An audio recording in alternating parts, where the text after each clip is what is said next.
কোন ঘরে যখন একটি সন্তান, একটি কন্যা সন্তান জন্মগ্রহণ করে, তখন একজন ফেরেশতা সেই ঘরে ঢোকে, একজন রহমতের ফেরেশতা আসে। ওই রহমতের ফেরেশতা ঘরের মধ্যে ঢুকে বলে, আসসালামু আলাইকুম ইয়া আহলাল বাইত, হে ঘরের মালিকের আল্লাহর রহমত তোমাদের উপরে বর্ষিত হোক। এই কথা বলে ওই ফেরেশতা ঘরের মধ্যে গিয়ে কন্যার মাথার উপরে হাত বুলায় আর বলতে থাকে, এই কন্যা সন্তানটি একটা দুর্বল শরীর থেকে বেরিয়ে এসেছে, এও একটা দুর্বল দেহ, একে যে লালন পালন করবে, দয়া দিবে, স্নেহ দিবে, আল্লাহ রাব্বুল আলামিনের সাহায্য কিয়ামত পর্যন্ত তার সাথে থাকবে। অথচ আমাদের দেশে দেখা যায় মেয়ে হলে অনেকের মুখ কালো হয়ে যায়।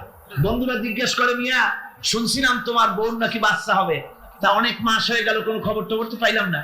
কয় যে ভাই, আশা করছিলাম যা তা হয় নাই, সেই জন্য টেলিফোনও করি নাই। কি হয়েছে বলে, একটা মেয়ে হয়েছে।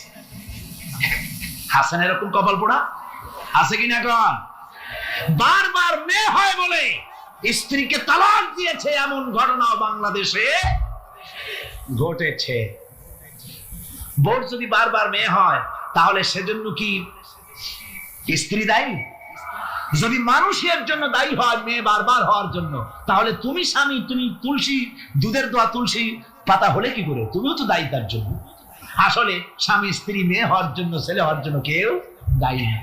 এ কোরআনে কারিমে রব্বুল আলামিন বলেছেন, আমি যাকে খুশি শুধু ছেলে দেই, যাকে খুশি শুধু মেয়ে দেই, যাকে খুশি তাকে ছেলেও দেই, মেয়েও দেই, আবার যাকে খুশি আমি কিছুই দেই না। এটা আমার কুদরত। সুতরাং এতে মন কালা করার কিছু না। নবীজি বলেছেন, কন্যার পিতাদেরকে গালি দিও না। অনেকে টিটকারি করে, বারবার মেয়ে হয় ছেলে একটাও হয় না, সেই জন্য টিটকারি বুটকারি করে। আল্লাহ নবী বলেছেন, মেয়ের পিতাকে গালি দিও না, ঠাট্টা করো না, যেহেতু আমি মুহাম্মদ রাসূলুল্লাহ সাল্লাল্লাহু আলাইহি ওয়াসাল্লাম, আমি মেয়েদের পিতা, আমি নিজে মেয়েদের পিতা। খবরদার মেয়েদের পিতাকে গালি দিও না। রাসূলুল্লাহ বলেছেন, আকাশের নিচে জমিনের উপরে খাদিজার মতো মহিলা আর নাই। সেই হযরতে খাদিজা রাসূলের 4টি মেয়ে পেটে ধারণ করেছিলেন। সুবহানাল্লাহ। মেয়ের প্রতি রাসূলুল্লাহ যথেষ্ট মহব্বত করতেন, মেয়েকে খুব ভালোবাসতেন হুজুর সাল্লাল্লাহু আলাইহি ওয়াসাল্লাম। হুজুরের কলিজার টুকরা ছিলেন মা ফাতিমা রাদিয়াল্লাহু তাআলা আনহা।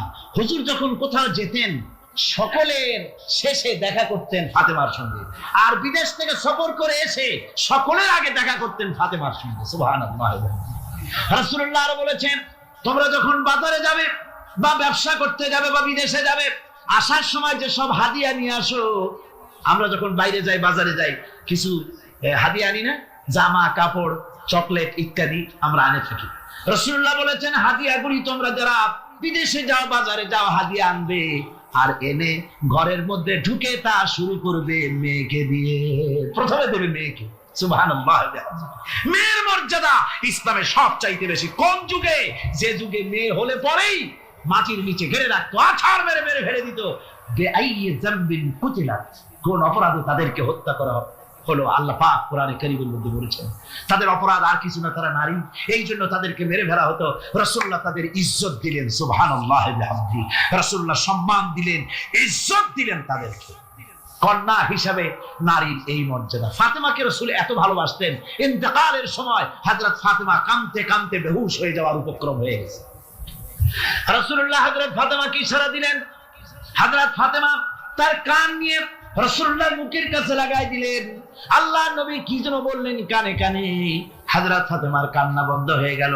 হযরত আয়েশা বলেন, মা রাসূলুল্লাহ তোমার কানে কানে কি বলল আর তোমার কান্না বন্ধ হয়ে গেল? হযরত ফাতেমা বলেন, ইয়া আম্মা জান, আমার আব্বা আমার কানে কানে বলল, মা ফাতেমা তুই কাঁদিস না, তোর কান্না আমার বরদাস্ত হয় না, তোমাকে কাঁদতে হবে না। আমি তোমাকে সুসংবাদ দিয়ে যেতেছি, আমি মরে যাওয়ার পর সর্বপ্রথম তোমার সাথে আমার দেখা হবে।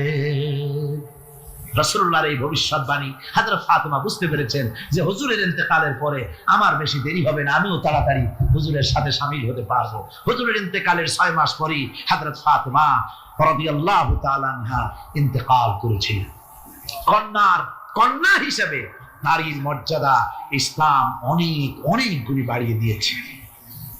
এই কন্যা, শিশু, কৈশোর, যৌবন পেরিয়ে যখন যৌবনে তার বিয়ে হয়ে যায়, আল্লাহ রাব্বুল আলামিন তখন বলেন, ওয়া মিন আয়াতিহি আন খালাকা লাকুম মিন আনফুসিকুম আজওয়াজান লিতাসকুনু ইলাইহা ওয়া জাআলা বাইনাকুম মাওয়াদ্দাতান ওয়া রাহমা। আল্লাহ পাক বলেন, আমার নিদর্শনের ভিতরে এটিও একটি নিদর্শন যে আমি তোমাদের থেকে তোমাদের জোড়া তৈরি করেছি, তোমাদের স্ত্রীদেরকে তৈরি করেছি, তোমাদের সাথে তোমাদের স্ত্রীর ভালোবাসা সৃষ্টি করেছি, মহব্বত সৃষ্টি করেছি। এই মহব্বত আমি আল্লাহ তৈরি করেছি। আর যখন বুড়ো হয়ে যায় মানুষ, স্বামী স্ত্রী যখন বুড়ার বুড়ি হয়, তখন আর ভালোবাসা থাকে না, তখন ওই ভালোবাসা সহৃদয়তার করুণায় আমি আল্লাহ পরিণত করে দেই। বুড়ার জন্য তখন বুড়ি ছাড়া আর উপায় নাই, বুড়িরও আর বুড়া ছাড়া উপায় নাই। তখন ভালোবাসা কোনো বিশেষ কোনো লক্ষ্য নিয়ে ভালোবাসা নয়, তখন একের উপরে অন্য একদম নির্ভরশীল হয়ে পড়ে। আল্লাহ পাক বলেন, এই অবস্থা আমি আল্লাহ সৃষ্টি করে দেই। সুবহানাল্লাহ ওয়া বিহামদিহি। আল্লাহ পাক বলছেন, নারীদের উপরে, নারীদের সাথে, স্ত্রীদের সাথে ভালো ব্যবহার করো, ভালো ব্যবহার করো। তার কোনো ব্যাপারে যদি মনটা তোমার কখনো খারাপ হয়, কোরআন শরীফের মধ্যে আল্লাহ পাক বলে দিয়েছেন পরিষ্কার করে যে কখনো তার সাথে খারাপ ব্যবহার করো না। যদি কখনো মন খারাপ হয়, তাহলে চূড়ান্ত কোনো সিদ্ধান্ত নিতে যেও না, বরং তোমার জীবনে ওই স্ত্রীর অনেক অবদান আছে, সেসব কথা মনে করে এই সামান্য কিছু ভুলে যাও। আল্লাহ চান স্বামী স্ত্রীর মহব্বত টিকে থাকুক। আল্লাহ পাকের কাছে তালাক হচ্ছে ঘৃণিত জিনিস। সবচাইতে ঘৃণিত হালাল হচ্ছে দুইটা, একটা হচ্ছে ভিক্ষাবৃত্তি আর একটা হচ্ছে তালাক। আল্লাহ পাক নারীকে বলেছেন, নারী আর পুরুষকে বলেছেন যে তোমরা হচ্ছে হুন্না লিবাসুল লাকুম ওয়া আনতুম লিবাসুল লাহুন্না। তোমরা পরস্পর পরস্পরের জন্য পোশাক পরিচ্ছদের মতো অঙ্গাঙ্গি ভাবে একের উপরে অপরের পরিপূর্ণ অধিকার তোমাদের রয়েছে। এই অধিকারের ভিত্তিতে, ভালোবাসার ভিত্তিতে জীবন গড়ার জন্য আল্লাহ পাক বলেছেন। তারপরে তার অর্থনৈতিক অধিকার তাকে দিয়েছে। আল্লাহ পাক মহারানাকে ফরজ করে দিয়েছেন। মহারানা কি করেছেন? ফরজ করে দিয়েছে। মহারানা ফরজ। এই ফরজকে একটা ট্র্যাডিশন হিসেবে গ্রহণ করা হয়। বড় লোকেরা শোনায়, মেয়ের বিয়ে কত, বিয়েতে মহারানা কত হয়েছে, বলে যে 11,07,373 টাকা 75 পয়সা। আদায় করে না মোটেও, বিরাট একটা অঙ্ক শোনায় দিল মানুষদেরকে। আমার ভাইয়েরা জেনে রাখুন, মহারানা যদি মহারানা তো বাঁধতে হবে ফরজ, মহারানা আদায় করতে হবে। এই মহারানার টাকা যদি আদায় করা না হয়, স্ত্রী যদি স্বেচ্ছায় স্বামীকে মহারানা মাফ করে না দেয়, তাহলে কিয়ামতের দিন আল্লাহর দরবারে ওই স্বামীকে জিনাকারীর কাতারে দাঁড়াতে হবে। জোরে বলেন নাউজুবিল্লাহ। মহারানার টাকা আপনি দিয়ে দিবেন তাকে। ওই মহারানার টাকা দিয়ে স্ত্রী যদি লক্ষ কোটি কোটি টাকার মালিক হয় ব্যবসা করে, তারপরেও স্ত্রীর সুখ শান্তি, রোগ শোক, খাওয়া পড়া সবকিছুর দায় দায়িত্ব কার? স্বামীর। সুবহানাল্লাহ করে নারীর অধিকার কত বেশি ইসলাম দিয়েছে। একটা মহিলা নির্বাচিত কলাম একটা বই লিখেছে, আমি ওই মহিলার নাম নিতে চাই না, আমার ঘৃণা করে। এই মহিলা লিখেছে যে রাসূলুল্লাহ বলেছেন পৃথিবীর সমস্ত জিনিস হচ্ছে ভোগের সামগ্রী, তার মধ্যে শ্রেষ্ঠ ভোগের সামগ্রী হচ্ছে নারী। নাউযুবিল্লাহি মিন যালিক। এমন কথা রাসূল বলেননি। রাসূল বলেছেন আদ-দুনিয়া কুল্লুহা মাতাউন ওয়া খায়রুল মাতাউদ দুনিয়া ইমরাতুস সালিহা। হুজুর বলেছেন পৃথিবীর সবকিছুই সম্পদ, এই সম্পদের মধ্যে শ্রেষ্ঠ সম্পদ হচ্ছে ন্যায়পরায়ণা নারী, সচ্চরিত্রা নারী শ্রেষ্ঠ সম্পদ, নিয়ামত। আর সেইটারে বানাইছে ভোগের সামগ্রী। আয়াত হাদিস তার ইচ্ছে মতো ব্যাখ্যা করেছে। সে লিখেছে যে এতদিন পুরুষ নারীকে ধর্ষণ করেছে, নারীদের কি হলো? তোমরাও পুরুষ ধর্ষণ করো। নাউজুবিল্লাহ পড়ে। এ আবার সরকারি চাকরি করে, তারপরেও মুসলমান দেশে এই শয়তানের চাকরিও থাকে। নাউজুবিল্লাহ পড়ে। আশ্চর্য কথা। আমি জানতে পেরেছি এই মহিলা অনেকগুলি স্বামী কর্তৃক পরিত্যক্তা, সেই জন্য পুরুষের উপরে তার দারুণ ঘৃণা, পুরুষের উপরে তার দারুণ ঘৃণা, ধর্মের উপরে তার দারুণ ঘৃণা। সে এখন কমিউনিস্টদের একটা বাছাই করা একটা লাঠি, এটা দিয়ে কোরআন হাদিসের অপব্যাখ্যা করে করে এগুলি সে করে যাচ্ছে নির্বিঘ্নে। সরকার কোনো কথা বলছে না। সরকার যে কথা বলছে না, এর জবাব সরকারকে দিতে হবে, আল্লাহর কাছে দিতে হবে। কোনো সন্দেহ নেই। আল্লাহকে গালি দেওয়া হচ্ছে, নবীকে গালি দেওয়া হচ্ছে, রসুলকে গালি দেওয়া হচ্ছে, বেহেশতকে গালি দেওয়া হচ্ছে, অথচ সরকার একদম চুপচাপ। নাটকের মধ্যে আরবি পড়া নিষেধ করা হচ্ছে। আমি প্রথম দিন বলেছিলাম, কি জানি নাটকের নাম, বারান্দা। আচ্ছা যাই হোক, সেই নাটকের মধ্যে দেখানো হচ্ছে যে আলিফ বা তা পড়াচ্ছে মৌলবি একজন। হোক না, একটা হিন্দুর স্ত্রী, মুসলমান সে, কিন্তু বউ হিন্দু, সে হয়েছে নায়িকা। সে এসে বলছে এসব বন্ধ করো, এই কথার জাস্টিফিকেশন হতো যদি ছেলেরা এ বি সি ডি পড়তে থাকতো, আর যদি বলা হতো সব বন্ধ কর, ক খ এর একটা যৌক্তিকতা ছিল, ঠিক না? পড়তেছে আলিফ বা তা সব বন্ধ কর, তার মানে কি? আলিফ বা তা হলো কোরআন, এর মানে কি? কোরআন। সুতরাং টেলিভিশনের মাধ্যমে কোরআনকে বন্ধ করার চেষ্টা চালাচ্ছে ভারতের গোলামেরা। সরকার চুপ করে থাকছে, সরকার নীরব। এর জবাব সরকারকে পেতে হবে, এড়াতে পারবেন। সুতরাং বলতেছিলাম, নারীর অধিকার প্রতিষ্ঠিত করেছে ইসলাম। কে করেছে? ইসলাম বলেছে মহারানার টাকা আদায় করে দাও। সেই মহারানার টাকা আদায় করা হলো না, এখন উল্টা, এখন মহারানা আদায় করে পুরুষেরা। সেটার নাম কি? যৌতুক। কন্যা পক্ষের কাছের থেকে যৌতুক নামে কৌতুক করে। ছেলে যখন ম্যাট্রিক পাস করে তখন ছেলের পিতা এতটুকু হা করে, যখন বিএ পাস করে এতটা করে, যখন এমএ পাস করে ছেলের বাবা তখন হাঙ্গরের মতো এতটা হা করে। যত টাকা খরচ হয়েছে মেয়ের বাপের কাছ থেকে কড়ায় গন্ডায় উসুল করে নেব। তারপরে ছেলে আর মেয়ের বিবাহ ঘটায় দেয়, মাঝখানে ওরা কি করে? এই ঘটক ঘটকারি করে। অমুকের ছেলে ইঞ্জিনিয়ার, খুব ভালো ছেলে, শ্বশুরের টাকা দিয়ে বড়াই করবে, শ্বশুরের টাকা দিয়ে বাড়ি করবা, চাকরি করবা, লজ্জা করে না মুসলমান? নারী জাতির সম্মান আল্লাহ দিয়েছেন। কে দিয়েছেন? স্ত্রীকে রাসূলুল্লাহ কত ভালোবাসতেন।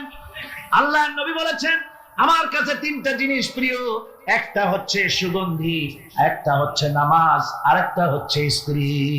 সুবহানাল্লাহ, স্ত্রী আমার কাছে প্রিয়। হুজুর বলেছেন, তোমাদের মধ্যে সেই ব্যক্তি উত্তম যে ব্যক্তি তার স্ত্রীর কাছে উত্তম। আমি আমার স্ত্রীদের কাছে উত্তম ব্যক্তি। সুবহানাল্লাহ। রাসূলুল্লাহ স্ত্রীকে কত ভালোবাসতেন। বিশ্বনবী রাজনৈতিক কর্মকাণ্ড চালাচ্ছেন, যুদ্ধের দামামা বাজতেছে, চতুর্দিকে কত অশান্তি, সবকিছু চলছে, স্ত্রীর হক আদায় করতে ভুলে যাননি। রাতের বেলায় হযরত আয়েশার বয়স কম, তাকে নিয়ে রাসূলুল্লাহ একটু সুযোগ পেয়েছেন, বলছেন আয়েশা সব তো ঘুমিয়ে, চলো আমরা একটু দৌড়াই। ওই যে দূরে একটা জিনিস দেখা যায়, দৌড় দাও, দেখি কে আগে যায়।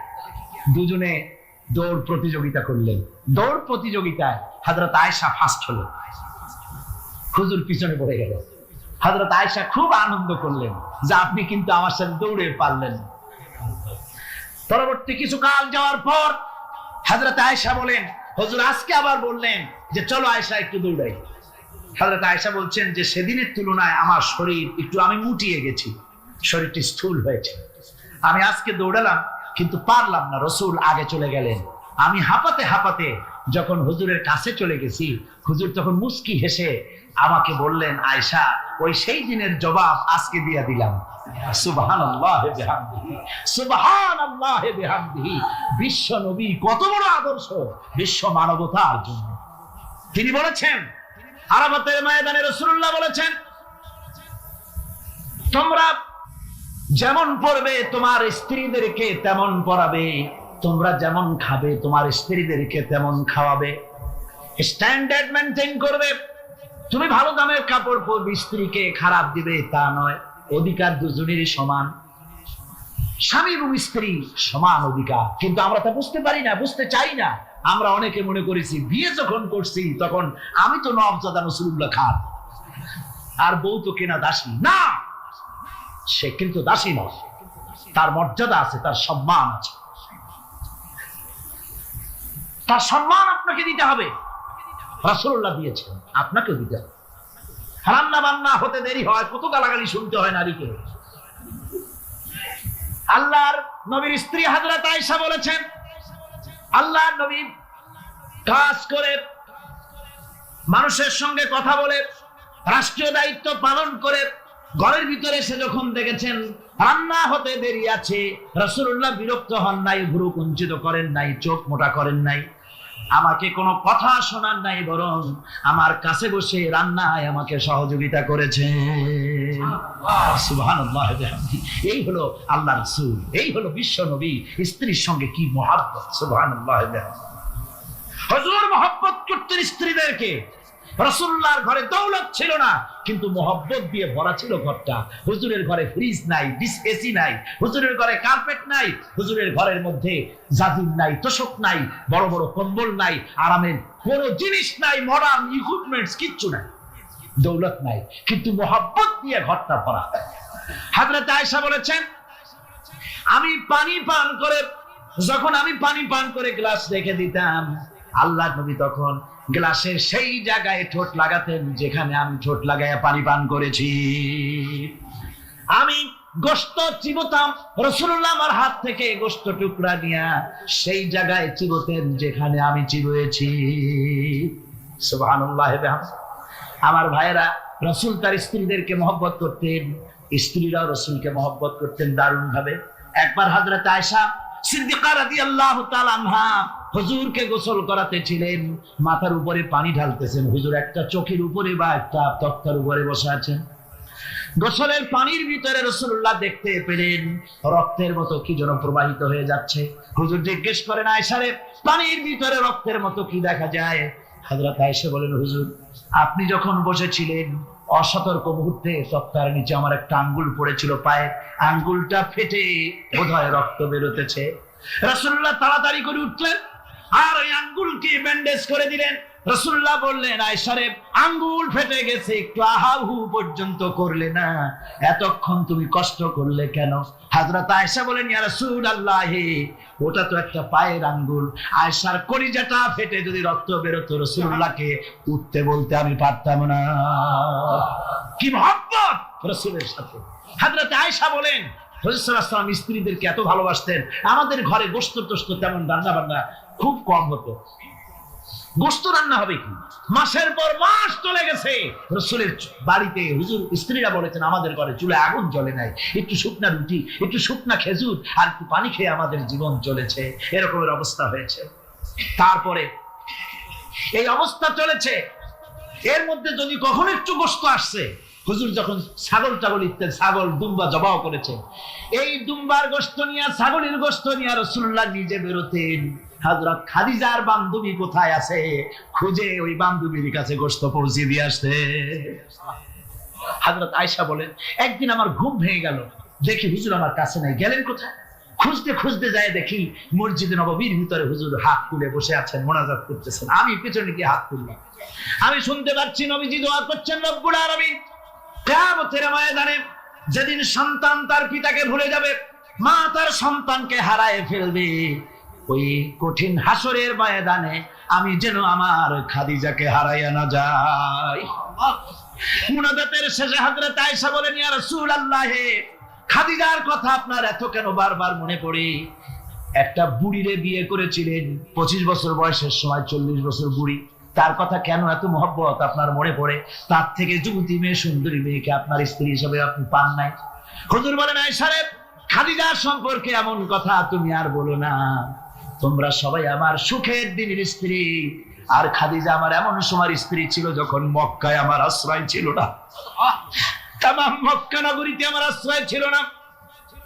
খাদিজার সঞ্চিত সমস্ত ধনরাশি ইসলাম কবুল করার পর দুহাতে খাদিজা বিতরণ করে দিয়েছে। হযরত আয়েশা বলেন, হুজুর আমার গোস্তাকি মাফ করে দেন, আমি আর এরকম বলবো না, তবে খাদিজা সম্পর্কে আমার কিছু একটু শোনান। হুজুর বলেন, আয়েশা রে শোনো, গভীর রাত, যত রাত হোক না কেন, ইসলামের দাওয়াত দিয়ে দিয়ে গভীর রাত্রে আমি যখন বাসায় ফিরেছি, ঘরে এসেছি, দরজায় একটা মাত্র ডাক দিয়েছি, খাদিজা, অমনি দরজা খুলে গেছে। আমি জিজ্ঞেস করেছি, খাদিজা রে, যত রাত্রে আসলাম, যতবার আসলাম, একটা ডাকের বেশি লাগলো না, তুমি কি ঘুমাও না? হযরতে খাদিজা বলেছেন, ইয়া রাসূলুল্লাহ, আমার মনের ভিতরে ভয় থাকে, আল্লাহর রাসূল দিনের খেদমতে বাইরে আছেন, আমি যদি আরামে বিছানায় ঘুমায় থাকি আর নবীজি দরজার কাছে দাঁড়ায় আমারে ডাকাডাকি করবেন, উঠতে যদি দেরি হয়ে যায় নবীজির সঙ্গে বেয়াদবি হয়ে যাবে, এই মনে করে আপনি না আসা পর্যন্ত দরজার সাথে পিঠ লাগাই আমি দাঁড়াইয়া দাঁড়াইয়া ঘুমাই। আমার ভাইরা, হযরতে খাদিজার ইজ্জত স্বয়ং আল্লাহ দিয়েছেন। কে দিয়েছেন? হাদিস শরীফে এসেছে, রাসূলুল্লাহ জাবালে নূরে বসা, গারে হেরার ভিতরে বসা, হযরতে জিবরাইল রাসূলুল্লাহর সঙ্গে কথা বলতেছেন। একটু পরে হযরতে জিবরাইল বলেন, ইয়া রাসূলুল্লাহ, আমি আর এখানে বসবো না, আমি এখন চলছি। আমি দেখতে পাচ্ছি খাদিজা আসতেছে আপনার জন্য খাবার নিয়ে। খাদিজা যখন আপনার কাছে পৌঁছে যাবে, আপনি খাদিজাকে শোনায় দিবেন আল্লাহ রাব্বুল আলামিন খাদিজাকে সালাম জানাইছে। সুবহানাল্লাহ। রাসূলুল্লাহর কাছে হযরতে খাদিজা যখন আসলেন, হুজুর বললেন, খাদিজা, আজকে তোমার জন্য দারুণ সুখবর। বলে কি? বলে আল্লাহ পাক, জিবরাইল কেবল উঠে গেল আমার কাছ থেকে, জিবরাইল বলে গেল আল্লাহ তোমাকে সালাম বলেছে। হযরত খাদিজা কেঁদে ফেললেন, বললেন, ইয়া রাসূলুল্লাহ, আমার নারী জন্ম সার্থক, আল্লাহ আমাকে সালাম বলেছেন, এর জবাব কেমনে দিতে হয় হুজুর আমি তো জানি না, আপনি আমার পক্ষ থেকে আল্লাহর সালাম কিভাবে দেওয়া লাগে আপনি দিয়ে দিন, আমি তো বুঝি না কেমনে আল্লাহর সালামের জবাব দিব। হুজুর বললেন, খাদিজা, শুধু আল্লাহ নয়, জিবরাইলও তোমাকে সালাম বলে গেছে। হযরতে খাদিজা বললেন, হযরত জিবরাইলকে আমার সালামের জবাবটা ওয়া আলাইকুমুস সালাম বলে দিন। হযরত খাদিজার এই মর্যাদা ছিল। আমার ভাইরা, রাসূল পাক সাল্লাল্লাহু আলাইহি ওয়াসাল্লাম এভাবে মহব্বত করেছেন স্ত্রীদেরকে। সুতরাং স্বামী স্ত্রীর মহব্বত আল্লাহ জান্নাতি নিয়ামত। কি নিয়ামত? যে ঘরের মধ্যে স্বামী স্ত্রীর মধ্যে মিল মহব্বত আছে, এটা বেহেশতের মতো, আর যেখানে মিল মহব্বত নাই, এটা জাহান্নামের। ঠিক কি? সুতরাং মহব্বত করুন, বেশি বেশি স্যাক্রিফাইস করুন, বেশি বেশি স্যাক্রিফাইস। নারীদের ব্যাপারে বলা হয়েছে, পুরুষকে বলা হয়েছে অধিকার আদায় করো, সব ব্যাপারে সমান অধিকার, কিন্তু নারীকে একটা ব্যাপারে বলা হয়েছে, নারী শোনো, পুরুষের মর্যাদা তোমার চাইতে আল্লাহ রাব্বুল আলামিন বেশি দিয়েছেন। আর রিজালু কাওয়ামুনা আলান নিসা, নারীদের উপরে পুরুষের প্রাধান্য আল্লাহ পাক দান করেছেন। একদিন একজন সাহাবী বলেছিলেন, ইয়া রাসূলুল্লাহ, জঙ্গলি উট দেখলাম আপনার পায়ের উপরে সিজদায় পড়ে গেল, আপনি যদি আমাদেরকে অনুমতি দিতেন না, আপনাকে আমরা সিজদা করতাম। আল্লাহর নবী বললেন, মানুষ মানুষকে সিজদা করা এ পারমিশন যদি আমি দিতাম, তাহলে দুনিয়ার সমস্ত স্ত্রীদেরকে বলতাম তারা যেন তাদের স্বামীকে সিজদা দেয়। স্বামীর মর্যাদা এখানে বেশি। সুতরাং অধিকার সমান, কোনো সন্দেহ নাই, কিন্তু স্বামীর একটা আলাদা মর্যাদা আছে, সেই সম্মানও তাকে দিতে হবে। এরপরে এই সমান অধিকারের ভিত্তিতে স্বামী স্ত্রী চলতে থাকে, মাঝখানে আল্লাহ পাক তাদেরকে সন্তান দান করেন। আল্লাহ তাদেরকে, নারীকে লেখাপড়ার অধিকার দিয়েছেন, ইসলাম তাকে লেখাপড়ার অধিকার দিয়েছে, শিক্ষার অধিকার দিয়েছে। হযরত আয়েশা সিদ্দিকা রাদিয়াল্লাহু তাআলা আনহা শিক্ষয়িত্রী ছিলেন, হাফেজা ছিলেন, হাদিসের হাফেজা ছিলেন, কোরআনের হাফেজা ছিলেন, হাজার হাজার সাহাবায়ে কেরামদের তিনি ওস্তাদ ছিলেন। সুবহানাল্লাহ। নারীদের ব্যাপারে অধিকাংশ মাসালা হযরত আয়েশা সিদ্দিকা রাদিয়াল্লাহু তাআলা আনহার অবদান। সুবহানাল্লাহ। নারী যুদ্ধ করেছে, যুদ্ধের ময়দানে নারীর অধিকার আছে, নারী চাকরি করতে পারবে, নারী ব্যবসা করতে পারবে, নারী লেখাপড়া করতে পারবে, নারী সেনাবাহিনীতে যেতে পারবে, নারী সব করতে পারবে, কিন্তু পর্দার মাধ্যমে। কিসের মাধ্যমে? স্বামী এবং পুরুষ এবং নারী মাঝখানে একটা পর্দা থাকতে হবে। সে কথা একটু পরে বলছি। এবার এই বধূ কিছুদিন পর মা হয়ে গেল। কি হয়ে গেল? মা হয়ে গেল। মা যখন হয়ে গেল, মর্যাদা আরো এক ধাপ বেড়ে গেল। আল্লাহ রাব্বুল আলামিন মায়ের মর্যাদা বেশি করে দিলেন। আল্লাহ পাক কোরআনে কারীমের মধ্যে বলেন, ওয়াসাইনাল ইনসানা বিওয়ালিদাইহি ইহসানা হামালাতুহু উম্মুহু কুরহাম ওয়া ওয়াদাআতুহু কুরহাম ওয়া হামলুহু ওয়া ফিসালুহু 30 শাহরা। আমি পৃথিবীর সমস্ত মানুষকে উপদেশ দিয়েছি, তোমরা তোমাদের মায়ের প্রতি সম্মান করো, ihsan করো। তোমার মা তোমাকে গর্ভধারণ করেছে অত্যন্ত কষ্টের সাথে, আর ডেলিভারিও করেছে কষ্টের সাথে। খবরদার মায়ের সাথে বেয়াদবি করো না। কে বলেছেন? আল্লাহ পাক বলেছেন মায়ের ইহসান করো। আল্লাহ রাব্বুল আলামিন মা বাবার জন্য দোয়া করতে বললেন। আল্লাহ পাক বলেন মা বাবার সামনে যেন কখনো মাথায় ঝাঁকি দিয়া চোখটা মোটা করে মা বাবার সঙ্গে কথা বলো না। ওয়াকুল লাহুমা কাওলান কারীমা, মা বাবার সঙ্গে যখন কথা বলবে সম্মান সূচক কথা বলবে। আর মা বাবার জন্য আমার কাছে দোয়া কর। কে শিখায়? আল্লাহ। কে শিখান? আল্লাহ বলছেন বান্দারে তোর মা বাবার জন্য আমার কাছে দোয়া করবি।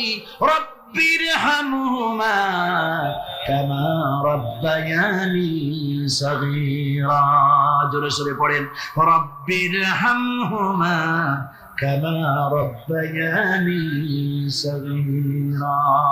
আয় আল্লাহ, আমার মা বাপ যেমন আমাকে স্নেহ করে লালন পালন করেছে আমার ছোটবেলায়, তুমি আমার মা বাপকে তোমার রহমতের কোলে লালন পালন করো। কে শিখায়? আল্লাহ পাক শিখিয়ে দিচ্ছে।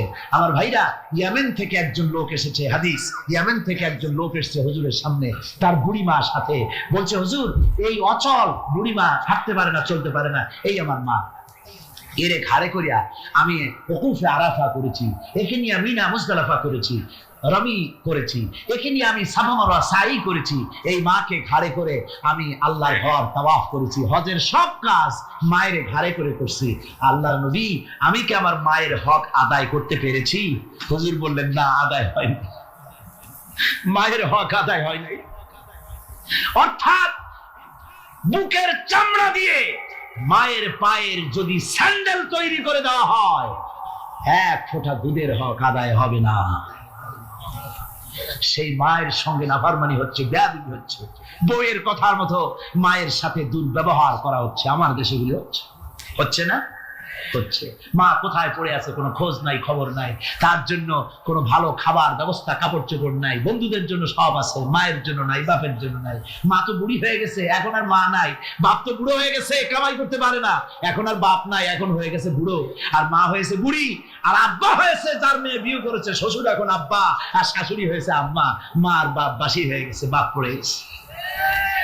আমার বন্ধুগণ শুনে রাখুন, আল্লাহর নবী বলেছেন তিনজনের দোয়া আল্লাহর কাছে অব্যর্থভাবে কবুল হয়ে যায়। মুস্তাজাবুদ দাওয়াত তিনজন। মুসাফিরের দোয়া কবুল হয়, মাজলুমের দোয়া কবুল হয়, আর মা বাপ যদি সন্তানের জন্য দোয়া করে অবশ্যই সে দোয়া আল্লাহর দরবারে মঞ্জুর হয়ে যায়। সুতরাং মা বাপের খেদমত করতে হবে, মহব্বত করতে হবে। আমি মা বোনদের বলতে চাই, আমার মা বোনেরা পর্দার আড়ালে বসে আপনারা যারা ওয়াজ শুনছেন, ভালো করে শুনুন। আমরা পুরুষ, আমাদের পায়ের তলে জুতা। পুরুষের পায়ের তলে কি? জুতা। আপনারা নারী, আপনাদের পায়ের তলে আল্লাহর জান্নাত।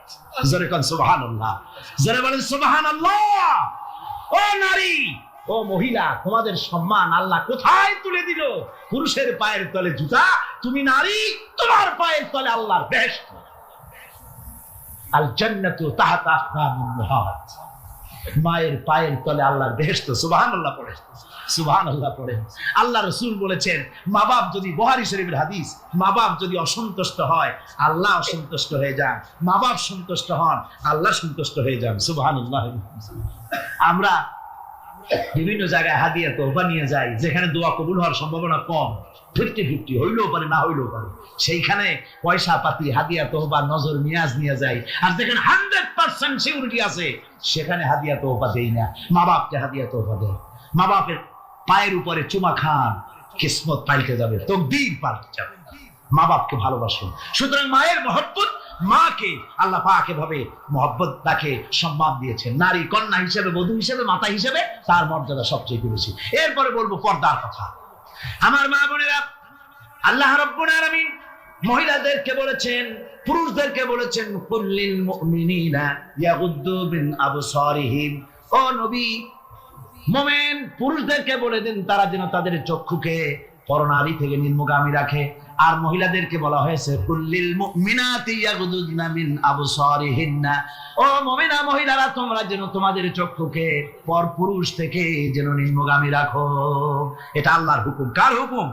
আল্লাহর হুকুম। পর্দায় থাকতে আল্লাহ বলেছেন, আল্লাহ পাক বলেছেন, ওয়াকারনা ফি বুয়ুতিকুন্না ওয়ালা তাবাররাজনা তাবাররুজাল জাহিলিয়াতিল উলা। খবরদার, তোমরা জাহালাতের যুগের মতো ঠাক ঠামক নিয়ে চলাফেরা করো না। তোমরা মানুষকে তোমাদের সৌন্দর্য বিকশিত করে দেখায়ও না।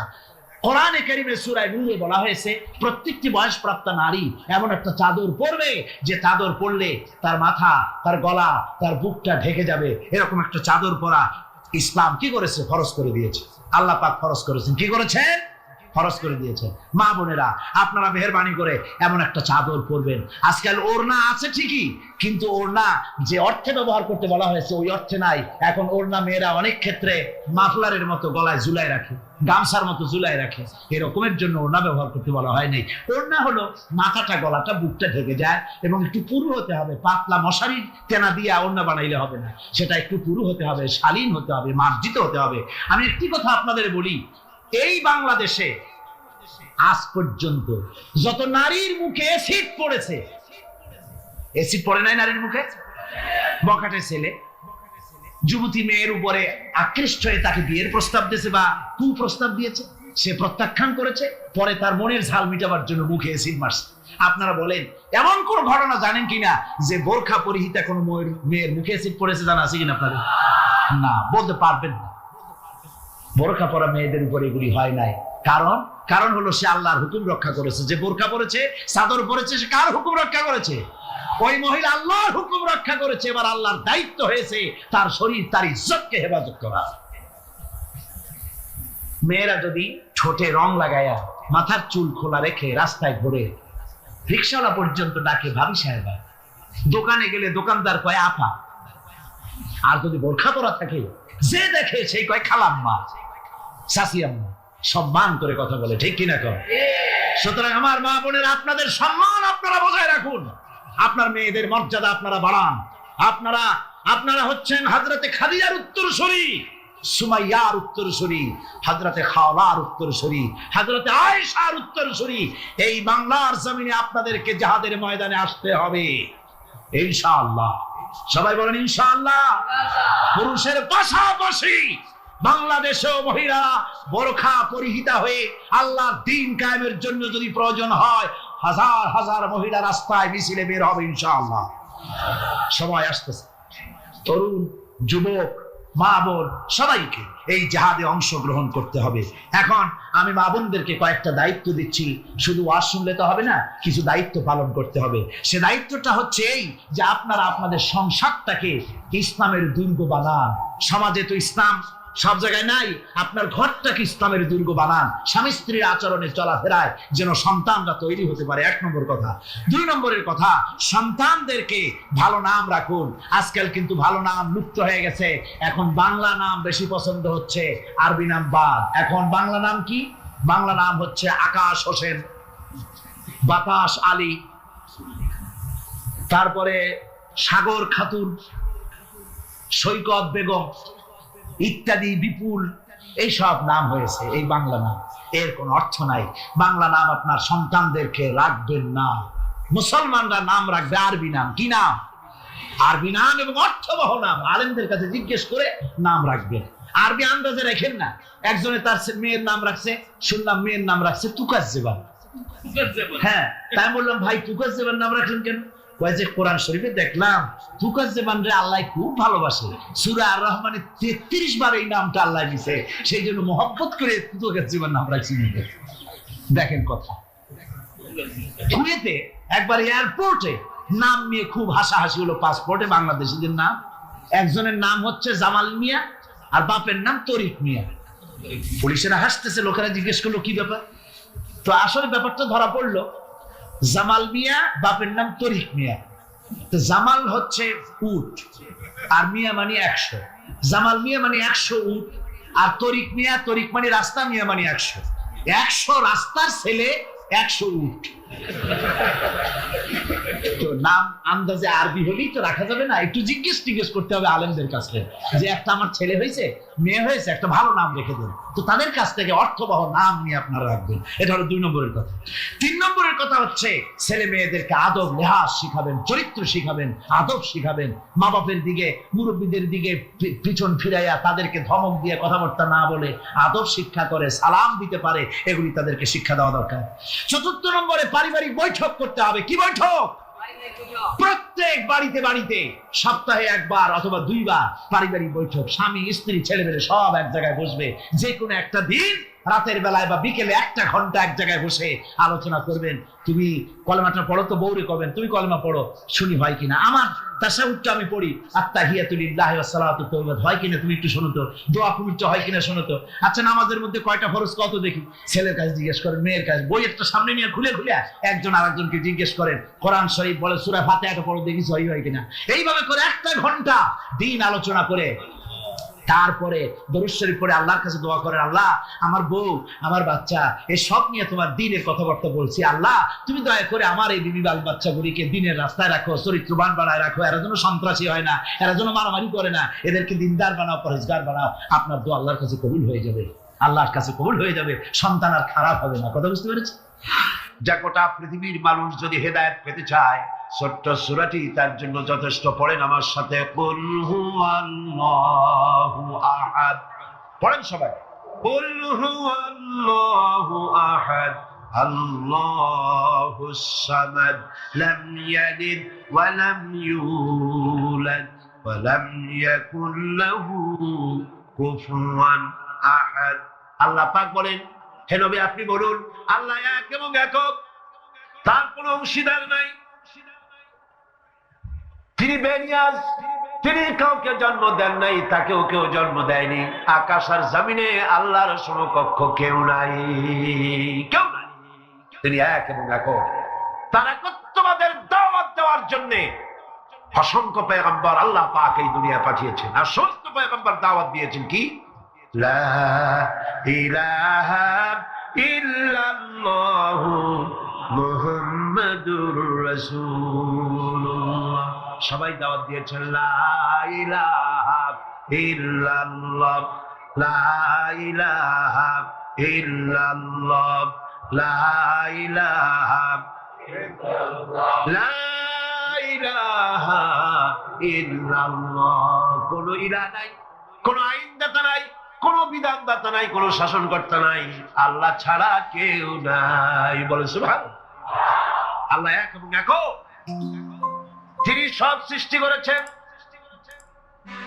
আল্লাহ পাক বলছেন, আল্লাহুল্লাযী খালাকাস সামাওয়াতি ওয়াল আরদা ওয়া আনজালা মিনাস সামাই মাআন ফাআখরাজা বিহি মিনাস সামারাতি রিজকান লাকুম। আল্লাহ হচ্ছেন তিনি, যিনি আকাশ সৃষ্টি করেছেন, জমিন সৃষ্টি করেছেন, আর আকাশ থেকে পানি বর্ষণ করে তোমাদের খাদ্য উৎপাদন করে দিয়েছেন। এ পানি হচ্ছে মানুষের জন্য জীবন। পানির এক নাম কি? জোরে বলেন, পানির এক নাম কি? জীবন। এই পানি এক নাম জীবন। কিন্তু কর্ণফুলীর পানি যদি চট্টগ্রামে 10 ফুট উঁচা হয়ে আসে, পানির নাম হবে কি? নাম হবে মরণ। এই পানিকে কন্ট্রোল করেন আল্লাহ রাব্বুল আলামিন।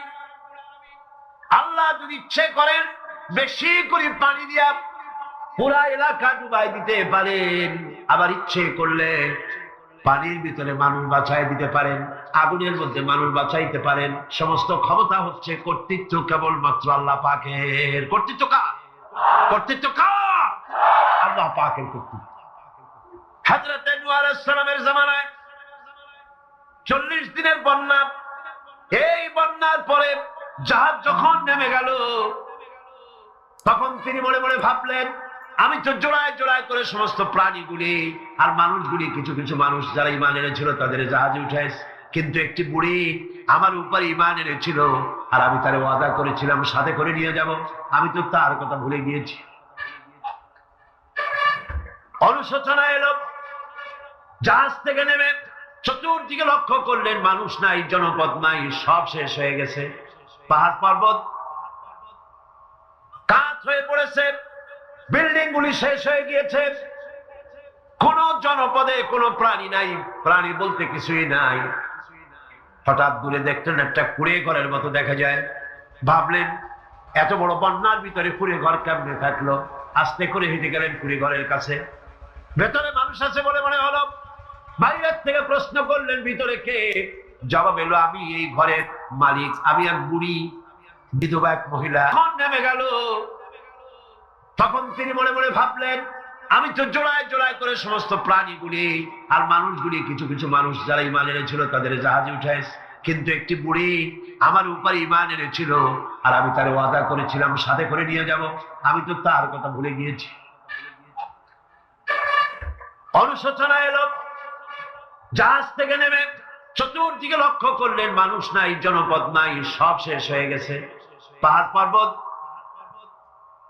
কাত হয়ে পড়েছে, বিল্ডিং গুলি শেষ হয়ে গিয়েছে, কোন আমার নিয়ামত যদি গণনা করো, গুনে গুনে আমার নিয়ামত শেষ করতে পারবে না। সুবহানাল্লাহ। হাদা খালকুল্লাহি ফাআরুনি মাযা খালাকাল্লাযীনা মিন দুনি। এ হচ্ছে আল্লাহর সৃষ্টি, আর আল্লাহ বাদে অন্যরা কি সৃষ্টি করেছে দেখাও। যদি ক্ষমতা থাকে দেখাও কি সৃষ্টি করেছে অন্যরা। আছে কিছু? আছে কিছু? সমস্ত সৃষ্টির মালিক কে? আরো জোরে বলেন কে? সবকিছুর স্রষ্টা হচ্ছেন আল্লাহ পাক। ওই আকাশের মালিক কে? চিল্লায় বলেন জোরে সোরে, আকাশের মালিক কে? বাতাসের মালিক কে? চন্দ্র সূর্যের মালিক কে? পৃথিবীর মালিক কে? গোটা সৃষ্টি জগতের মালিক কে? সবকিছুর মালিক যিনি, তিনি বলছেন এগুলি সব আমি সৃষ্টি করেছি। ফারুনি মাযা খালাকাল্লাযীনা মিন দুনি। আমি ছাড়া অন্যরা কে কি তৈরি করেছে দেখাও। আল্লাহ রাব্বুল আলামিন এভাবে করে মানুষের জন্য সবকিছু সৃষ্টি করেছেন। তার খাবারের ব্যবস্থা করেছেন, পড়ার ব্যবস্থা করেছেন, গাছপালা তৈরি করেছেন, পানি তৈরি করেছেন, সব ব্যবস্থা করে দিয়েছেন। এমনকি শীতকালে পিঠা খাবেন, রসের ব্যবস্থাও করে দিয়েছে। চট্টগ্রামের রস আছে না? কি গাছের রস? খেজুর গাছের রস। এই খেজুর গাছের গোড়া খুঁজতে খুঁজতে 5 মাইল নিচেও যদি চলে যান, খেজুর গাছের মাথায় যেমন রস পাওয়া যায়, খেজুর গাছের 5 মাইল নিচে কি ওরকম এক ফোঁটা পানি পাওয়া যাবে? খেজুর গাছের ভিতরেও কি তেমন পাওয়া যাবে? সেই জায়গা মতো কাটলে যেমন রস পাওয়া যাবে, অন্য জায়গায় পাওয়া যাবে না। আবার খেজুর গাছের পাশে একটা নিম গাছ আছে, কিয়ামত পর্যন্ত নিম গাছ গিয়া শোষেন। মিষ্টি লাগবে? কি লাগবে? আল্লাহ রাব্বুল আলামিন, আপনি পিঠা খাবেন, খেজুর গাছ দিয়ে রস তৈরি করে দিলেন। পায়াস খাবেন, চাউল তৈরি করে দিলেন, গম দিয়ে দিলেন। গোশ খাবেন, কিমা খাবেন, কি খাবেন, সমস্ত কিছু রব্বুল আলামিন তৈরি করে মানুষের সামনে দিয়ে দিলেন। আর বললেন খাও, পান করো, খাও, আর আমার শুকর আদায় করো। মাঝে মধ্যে পড়ো আলহামদুলিল্লাহি রাব্বিল আলামিন।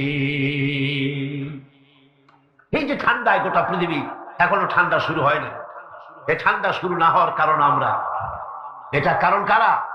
আমরাই।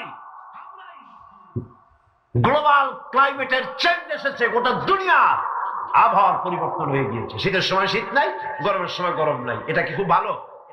এটা কি? এটা রোগ ব্যাধি বেশি হওয়ার লক্ষণ।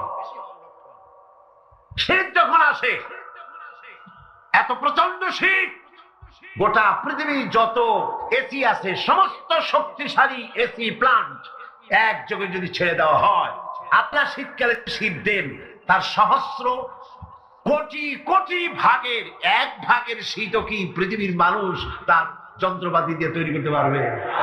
পারবে। সূর্য দিয়ে প্রতি মুহূর্তে আল্লাহ পাক যে তাপ দেন, গোটা বিশ্বের সমস্ত আগুন একসঙ্গে যদি জ্বালানো হয়, সেই তাপ কি তৈরি করা সম্ভব হবে? হবে?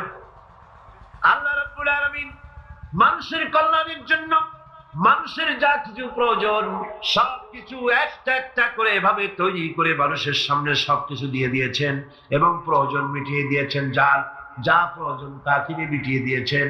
আমাদের দেশে, আমার দেশের বাঘ, আমার দেশের হরিণ, আমার দেশের কুকুর, তাদের গায়ে তারা যে ধরনের ইউরোপ আমেরিকার শীত প্রধান দেশের পশুগুলি রকমের না। তার মানে হলো আমার দেশ শীত প্রধান নয়, ছোট্ট ছোট্ট পশম হলে চলে, কিন্তু শীত প্রধান দেশের কুকুরগুলি, বাঘ এবং সিংহ যেগুলি জঙ্গলে থাকে, তাদের গায়ে এমন লম্বা লম্বা পশম দিয়ে আল্লাহ চামড়া বানায় দিয়েছেন, যা দিয়ে তার সম্পূর্ণ শরীরটা ঢেকে যেতেছে। স্থায়ী কম্বলের ব্যবস্থা রব্বুল আলামিন করে দিয়েছেন। কে দিয়েছেন? আল্লাহ পাক দিয়েছেন। এবং সেই চামড়া দিয়ে সে চামড়া যেন আপনি ব্যবহার করতে পারেন, সেজন্য আল্লাহ পাক আপনার জন্য সুন্দর করে সেই চামড়া দিয়ে কাপড় চোপড় তৈরি করার, জামা ব্যবহার করার সব ব্যবস্থা আল্লাহ করে দিয়েছেন, কম্বল তৈরি করার ব্যবস্থা করে দিয়েছে। আল্লাহ পাক যা খুশি তাই করতে পারেন। কোরআন বলতেছে ফাআলুন লিমা ইউরিদ, যা খুশি তাই তিনি করেন। লা ইউসআলু আম্মা ইয়াফআলু ওয়া হুম ইউসআলুন, তিনি যা করেন সেজন্য কারো কাছে তাকে কৈফিয়ত দিতে হয় না, বরং গোটা বিশ্ব আল্লাহর কাছে কৈফিয়ত দিতে বাধ্য। সমস্ত বিশ্ব কৈফিয়ত দিতে কার কাছে বাধ্য? আল্লাহ পাকের কাছে কৈফিয়ত দিতে বাধ্য। প্রচন্ড শক্তির মালিক। মানুষেরা বোঝে না, ক্ষমতা যখন আসে তখন চতুর্দিকে দেখে ক্ষমতার ক্ষমতা, কি যে করবে দিশা করতে পারে না। সারা জীবন ক্ষমতায় টিকে থাকার জন্য সর্বাত্মক প্রচেষ্টা চালায়, দেশ যখন পাইছি আর ছাড়বো না, ঠিক কিনা? এই চেষ্টা চালায়। কিন্তু আল্লাহ পাকের মূল ক্ষমতা তো আল্লাহর হাতে। আল্লাহ পাক ক্ষমতা দিয়ে বলেন লিনানজুরাকুম কাইফা তা'মালুন, ক্ষমতা দিয়ে তাকায় থাকি তোমার আমলটা কি হয় তা দেখার জন্য, তুমি করোটা কি সেইটা দেখার জন্য আমি দেখি। লিনানজুরাকুম কাইফা তা'মালুন। মানুষ ক্ষমতা হাতে পায়, অত্যাচারের স্টিম রোলার চালায়, আল্লাহ দেখতে থাকে। আর আল্লাহ যখন অ্যাকশন নেন, সেই অ্যাকশন থেকে তাকে কেউ বাঁচাইতে পারে না। প্রচন্ড ক্ষমতার মালিক। রাতকে দিন বানাতে পারেন, দিনকে রাত বানাতে পারেন, আমিরকে ফকির বানাতে পারেন, ফকিরকে আমির বানায় দিতে পারেন, রাস্তার লোক ধরে নিয়ে প্রেসিডেন্ট বানায় দিতে পারেন, আবার নারাজ হলে পরে জুতার মালা দিয়া জেলখানায় ঢুকাইয়া দিতে পারেন।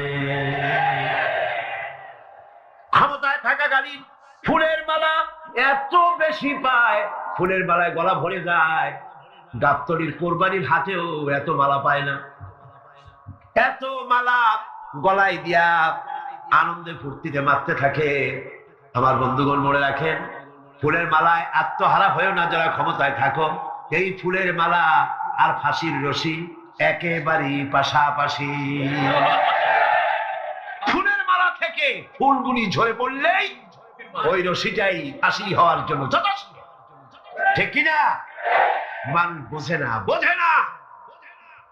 আল্লাহ বলেন আমি তাকায় থাকি, দেখি কি করো, তোমার আমলটা কেমন হয়। ক্ষমতার মালিক আল্লাহ, দেওয়ার মালিক আল্লাহ। আর যখন নারাজ হয়ে যান, এক থাপ্পড় মেরে ক্ষমতা ছিনায় নিয়ে যান। পারেন কিনা? পারেন কিনা? ইতিহাস সাক্ষী। কিন্তু ইতিহাসের সবচেয়ে বড় শিক্ষা যে মানুষেরা ইতিহাস থেকে শিক্ষা গ্রহণ করে না।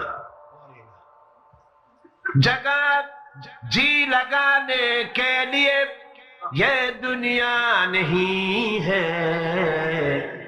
जगह जी लगाने के लिए ये दुनिया नहीं है, ये इबरत की जा है तमाशा नहीं है। पृथ्वी खेल तमाशा করার জায়গা। ইতিহাস থেকে শিক্ষা নাও, পূর্বপুরুষদের দিকে তাকাও। আল্লাহ দিনের কর্মীদের উপরে আঘাত লাগাবার কারণে বংশ শুদ্ধ আল্লাহ সাফ করে দিয়েছে। দেন নাই? সে আল্লাহ আছে না নাই? চিল্লায় কোন আছে না নাই? সে আল্লাহ পাক আছে। সে আল্লাহকে ভয় করে। ইত্তাকিল্লাহ, সে আল্লাহকে ভয় করে। আল্লাহ পাক ইচ্ছে করলে ক্ষমতা দিতে পারে, ইচ্ছে করলে ক্ষমতা ছিনাইও নিতে। সে আল্লাহ রাব্বুল আলামিন ক্ষমতা দেওয়ার মালিক, ক্ষমতা ছিনিয়ে নেওয়ার মালিক, হায়াতের মালিক, মওতের মালিক। সবাই বলুন হায়াতের মালিক কে? মওতের মালিক কে? খাবারের মালিক কে? হাসাবার মালিক কে? কাঁদাবার মালিক কে? সব কিছুর মালিক কে? আল্লাহ রাব্বুল আলামিন। ইন্নাল্লাহা আলা কুল্লি শাইইন কাদির। সব কিছুই উপরে তিনি ক্ষমতাবান, যা খুশি তাই তিনি করেন। এ হচ্ছে আল্লাহর সৃষ্টি।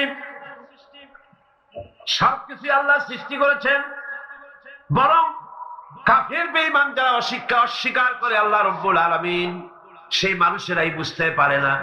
বরং মানুষ যা কিছু তৈরি করেছে তা সবই আল্লাহর বানানো জিনিস। তার থেকেই করেছে। কথাটা বুঝে আসে না? মানুষ না বুঝেই বিজ্ঞানকে সবকিছুর প্রশংসা বিজ্ঞানের জন্য করে, বিজ্ঞানের জন্যই প্রশংসা অস্থির হয়ে যায়। যেমন ধরুন, রাজশাহী বিশ্ববিদ্যালয়ে আপনার ছেলে পড়ে, 6 মাস টাকা পয়সা পায় না, ধার খরচ করিয়া তার 6টা মাস চালায়। হঠাৎ করে পিয়ন মানি অর্ডার ফর্ম নিয়ে হাজির, 6,000 টাকা পাঠাইছে বাপে। টাকাগুলি নিয়ে সই করে পিয়নের কদম বুসি করে যে বাবাজি এতদিন পরে টাকা নিয়ে আসছেন, আপনার প্রতি আল্লাহ রহম করুন। এটা বুদ্ধিমান না বেকুব? বুদ্ধিমান না বেকুব? আরে বেটা, পিয়ন কি তোর বাজান? টাকাকে পাঠিয়েছে, বাবা পাঠিয়েছে, প্রশংসা তার কর। বিজ্ঞানীরা প্লেন বানিয়েছে, বিজ্ঞানীরা গাড়ি বানিয়েছে, বিজ্ঞানীরা কম্পিউটার তৈরি করেছে, প্রশংসা করো সেই আল্লাহ যে আল্লাহ রাব্বুল আলামিন বিজ্ঞানীর মাথায় বুদ্ধি দিয়েছে। প্রশংসা কর, আল্লাহ পাকের প্রশংসা করতে হবে। হায়াতে খালকুল্লাহ, যা কিছু আল্লাহ বলছেন এ সব কিছু আল্লাহর সৃষ্টি। মানুষ কিছুই সৃষ্টি করেনি, শুধু আল্লাহর সৃষ্টি দিয়ে জোড়া তালি দিয়ে বানিয়েছে, ঠিক না? আল্লাহর বানানো জিনিস দিয়ে জোড়া তালি দেওয়া হয়েছে। আল্লাহ পাকের সৃষ্টি তো দূরের কথা, আল্লাহকেই মানতে চায় না। কি বলে?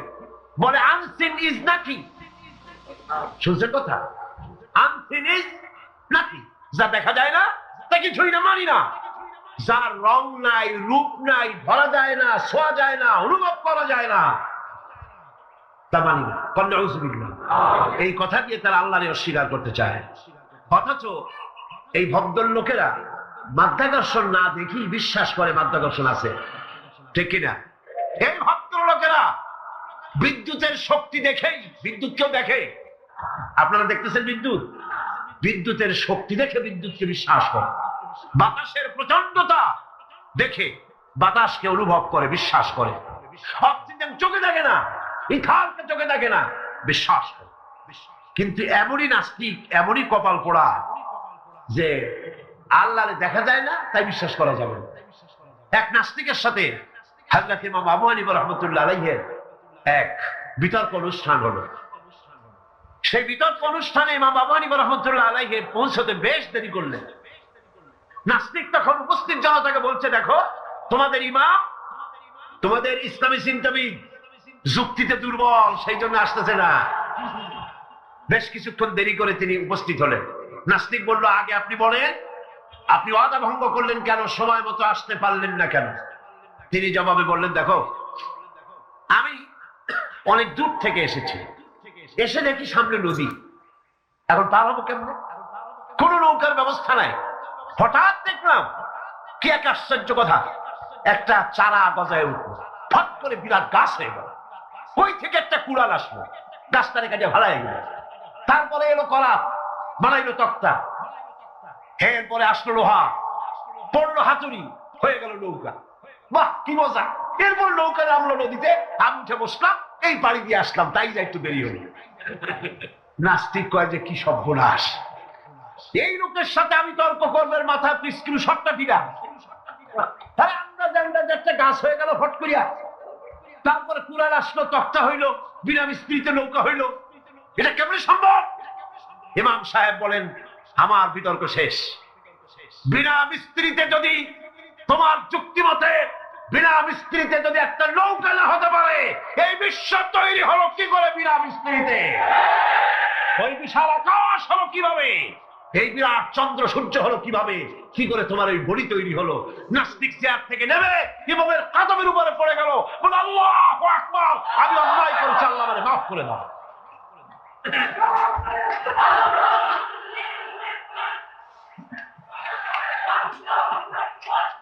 নাস্তিক ঘোষণা করে দিল, লা ইলাহা ইল্লাল্লাহু মুহাম্মাদুর রাসূলুল্লাহ।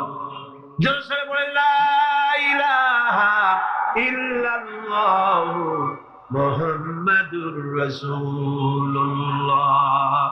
লা ইলাহা ইল্লাল্লাহ।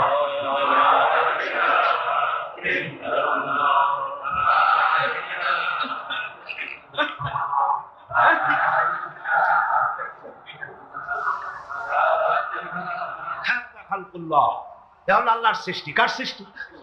বলেন সবাই খুশি হয়ে, কার সৃষ্টি? ফারুল মাযা খালাকাল্লাযিনা মিন দুনি, আল্লাহ ছাড়া কে কি বানাইছে দেখো। সব কে বানিয়েছে? খুশি হইয়া মুখ ফুলাইয়া জোরে কোন কে বানিয়েছে? ওই আল্লাহ রাব্বুল আলামিন বলেন, দুনিয়ার সব দিক থেকে চোখ ফিরাইয়া এবার নিজের দিকে তাকাও। ওয়াফি আনফুসিকুম ওয়াফি আনফুসিকুম আফালা তুবসিরুন, এমনকি তোমাদের নিজেদের মধ্যেও আমার নিদর্শন আছে। তারা কি তা অনুধাবন করে না? তোমার মধ্যেও আমার নিদর্শন আছে। কার মধ্যে? আমাদের মধ্যে। কোন কার মধ্যে? আমাদের মধ্যে আল্লাহর নিদর্শন আছে। মানুষ যদি তার নিজের দেহের প্রতি লক্ষ্য করে তাহলে সে মহান আল্লাহ পাকের অসংখ্য কুদরত দেখতে পাবে। যেমন একটি শিশু যখন জন্ম হয় তখন তার হাড়ের পরিমাণ হয় 305টি। 305টি। পরে এগুলি একটা দুটো মিশে গিয়ে পরিমাণ দাঁড়ায় 206টি হাড়। 560টি পেশি দিয়ে এই হাড়গুলিকে বেঁধে রাখা হয় এবং মোট গিরার পরিমাণ দাঁড়ায় 100 গিরা।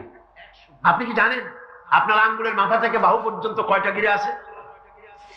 গণবেন কখন? কিরাকিরি করি চুকুল পাননি। দেখেন না গিরা কতগুলা। আঙ্গুলের এই আঙ্গুলের মধ্যেই কতগুলা গিরা। এখানে গিরা, সেখানে গিরা, এখানে গিরা, এখানে গিরা, এখানে গিরা, বাহুতে গিরা। গিরা যদি একটাও না হতো হাতটা হাত হইতো না। হাত কি হইতো? লাঠি। লাঠি হইতো।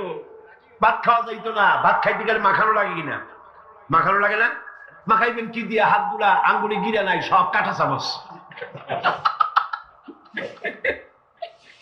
আর কেনুতে গিরা নাই, হাত ক্লোজ হবে না, নিজের মুখে আসবে না। দুই হাতের মাথায় একজন বসবে, একজন আর একজনের খাওয়াবে।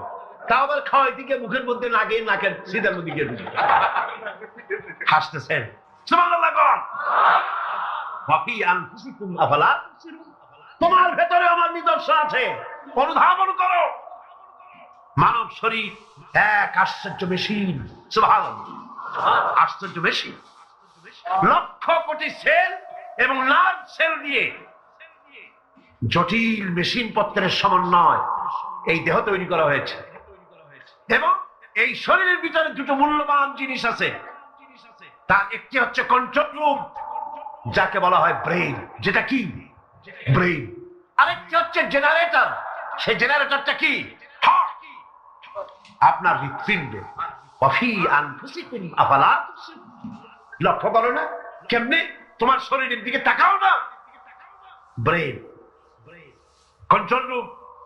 হার্টের কাজ হচ্ছে রক্তগুলিকে সার্কুলার করা, রক্তগুলিকে পৌঁছে দেওয়া সর্বত্র।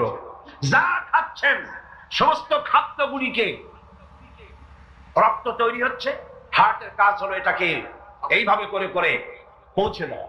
আর এই রক্তগুলি যদি না পৌঁছায়, শরীরের যে অংশে রক্ত পৌঁছাবে না সে অংশ কি হবে? প্যারালাইজড হবে, অবশ হবে। মাশাআল্লাহ, আপনারা সব ডাক্তার বুঝতে পারতেছেন, কথা বুঝে ফেলতেছেন, আলহামদুলিল্লাহ। রক্ত পৌঁছাবে না, প্যারালাইজড হয়ে যাবে। এই জন্য আল্লাহ কি করেছেন? পায়ের বুড়ো আঙ্গুল থেকে শুরু করে মস্তিষ্কের মাথা পর্যন্ত অসংখ্য না শিরা উপশিরা দিয়ে ভরে দিয়েছেন। কত শিরা, কত উপশিরা! চিকিৎসা বিজ্ঞানীরা বলেছেন মানুষের দেহের ভিতরে যত শিরা এবং উপশিরা আছে সবগুলি যদি বের করে একটার সাথে আর একটা গিরা দেওয়া হয় তাহলে তা এত লম্বা হবে যা দিয়া গোটা পৃথিবী 3 বার ঘোরা যাবে। এই শিরা উপশিরা গুলি যদি ছিঁড়ে ছিঁড়ে শরীর থেকে বের করে করে পাশাপাশি যদি সাজানো হয় তাহলে 3 একর জমিন লাগবে সাজায়া রাখতে। এত শিরা উপশিরা দিয়ে এই পৃথিবী, এই শরীরটাকে আল্লাহ পাক সাজিয়ে দিয়েছে, গুছিয়ে দিয়েছে। অসংখ্য শিরা উপশিরা। হার্টের কাজ হলো রক্ত আসতেছে পাঞ্চ করে করে, এভাবে করে করে রক্ত পৌঁছায় দিচ্ছে হার্ট থেকে, তার মাথা থেকে শুরু করে পা পর্যন্ত। হার্ট প্রতি মিনিটে 10 পাউন্ড রক্ত সঞ্চালন করছে। ব্যায়ামের সময়ের পরিমাণ গিয়ে দাঁড়ায় 30 পাউন্ড।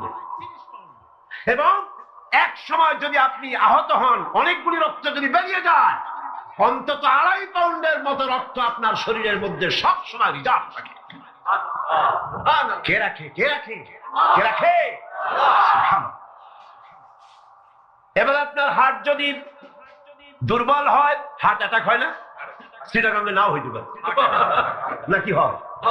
হার্ট যদি অ্যাটাক হয়, হার্ট অ্যাটাক হয় কেন?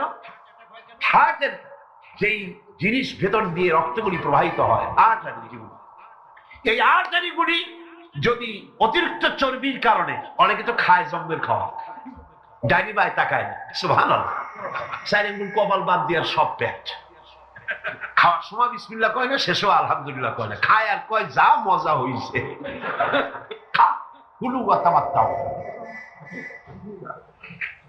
পাইকারি দরে খেলে পরে চর্বি হবে, এই চর্বিগুলো গিয়ে হার্টের যে আর্টারিগুলি আছে, রগ আছে, এই রগগুলির ভিতরে চর্বি জমে যায়, চর্বি জমার কারণে রক্ত পাস করতে পারে না, হার্ট অ্যাটাক করে।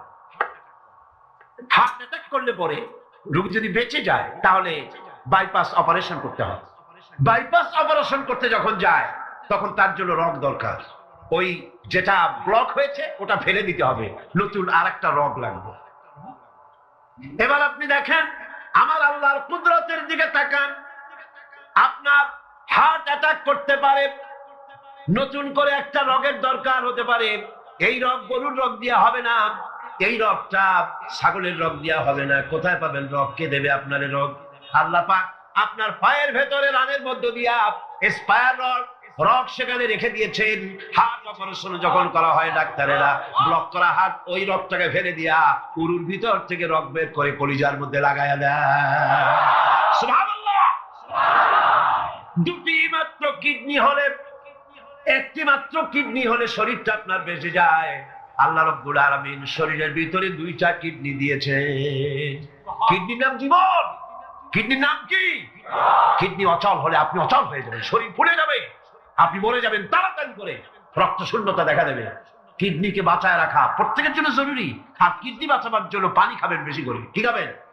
কি খাবেন? পানি। সুবহানাল্লাহ, সুবহানাল্লাহ। এ পানি খান নিয়ামত, পানির অপচয় করবেন না। আমার নবী বলেছেন, প্রবাহমান নদীর ঘাটে বসেও এক ফোঁটা পানির অপচয় করো না। প্রবাহমান নদীর ঘাটে বসেও পানির অপচয় করো না। সুবহানাল্লাহ। পানি নিয়ামত, পানি খান বেশি করে, কিডনি সচল থাকবে। আলহামদুলিল্লাহ। একটা কিডনি হলে চলে, আল্লাহ পাক দুটি কিডনি দিয়েছেন, একটা বন্ধ হলে যেন আর একটা দিয়ে সে যেন চলতে পারে। সুবহানাল্লাহ। মানুষের শরীরের ভেতরে এই পরিমাণ লেমন আছে যা দিয়া একটা ঘর সাদা বানানো যায়, এই পরিমাণ ফসফরাস আছে যা দিয়া 2500 ম্যাচ বানানো যায়। তোমার শরীরের ভিতরে আমার নিদর্শন আছে। মানুষের এই আশ্চর্যজনক দেহটাকে ঢেকে রাখা হয়েছে একটি শীতাতপ নিয়ন্ত্রিত চামড়া দিয়া। সেই চামড়াটা 20 বর্গ ফিট। তাদেরকে যদি কোরআন থেকে আজকে যে কথাগুলি বললাম, এই কথাগুলি যদি কলেজে বিশ্ববিদ্যালয়ে পড়ানো হতো, আমার ছেলে কি নাস্তিক হতে পারত? বলেন, আমার এই ছেলে কলেজে বিশ্ববিদ্যালয়ে যেসব ছেলেপেলেরা পড়ে, এগুলি কি বোম্বাই থেকে আসছে না মঙ্গল গ্রহ থেকে নাজিল হয়েছে? আমাদের ছেলেপেলে কিনা? এই ছেলে যখন প্রাইমারি স্কুলে পড়তো তখন রমজান মাসে সেহরি করতে না উঠাইলে সকালবেলায় মা বাপের উপরে অভিমান করে, রাগ করে, কান্দাকাটি করে না খাইয়া সারাদিন রোজা রেখেছে। ঠিক না? বলেন আমার কথাটা ঠিক কিনা? এই ছেলেটি প্রাইমারি ছেড়ে হাই স্কুলে যখন গিয়েছে তখনও সে নামাজ পড়তো, আলেম ওলামা দেখলে ভক্তি করতো, শ্রদ্ধা করত। যেই না কলেজে ঢুকলো, নামাজ গেল, রোজা গেল, চরিত্র গেল। এরপরে আলেম ওলামা পীর বুজুর্গ দেখলি বলতে থাকে, এরাই দেশটারে খাইছে। দেশ খাইলো কেমন? আলেম ওলামারা তারা কি দেশে কখনো ক্ষমতায় গেছে? বলেন গেছে?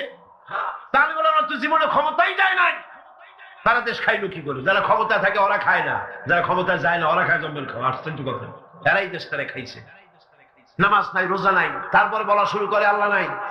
এরপরে ডুফুর্তি নো চিন্তা, জেনা, ব্যভিচার, মদ, জুয়া ইত্যাদিতে লিপ্ত হয়ে গেল। আমার সোনার টুকরা ছেলে যেই না গেল বিশ্ববিদ্যালয়, কয়লার টুকরায় পরিণত হয়ে গেল। ঠিক কিনা? এটা কে করলো? কে করলো? করেছে এক শ্রেণীর শিক্ষক নামের কলঙ্ক, যারা শান্তি নিকেতনের গোলাম, যারা মার্কস এবং লেনিনের গোলাম, মাও সেতুংয়ের গোলাম, এই গোলামেরা দুনিয়ার মানুষকে, আমার সন্তানগুলিকে ধ্বংস করে দিল। আর যদি আমি আলোচনার শুরুতে বলেছিলাম, যদি কোরআন এবং সুন্নাহ যদি পড়ানো হতো কলেজ বিশ্ববিদ্যালয়ে, তাহলে আমার এই সন্তানগুলি চোর হতো না, ডাকাত হতো না, জেনাকার হতো না, বদমাশ হতো না, খাঁটি মুসলমান হয়ে বেরিয়ে আসতো, যা দেখতে আমাদের চক্ষু ঠান্ডা হয়ে যেত। জোরে বলেন সুবহানাল্লাহ। সেই ধরনের এই কোরআন ভিত্তিক শিক্ষা ব্যবস্থা বাংলাদেশে চালু হোক, তা কি আপনারা চান? জোরে বলেন চান? যারা যারা চান দু হাত উঁচু করে দেখান।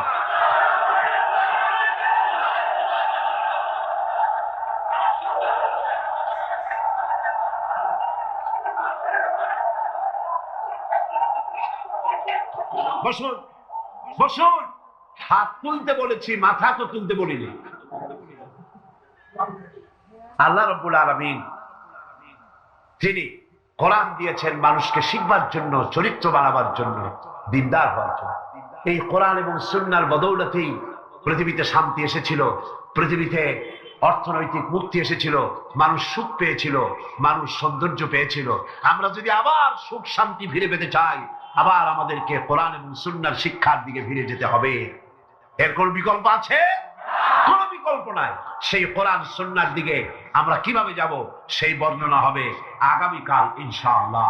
তাওহীদের পথে, শিরক থেকে বেঁচে আল্লাহর পথে আগাবার জন্য আমরা তৈরি হয়ে যাই। মুনাজাতের জন্য দাঁড়ানো ভাইরা সবাই বসুন।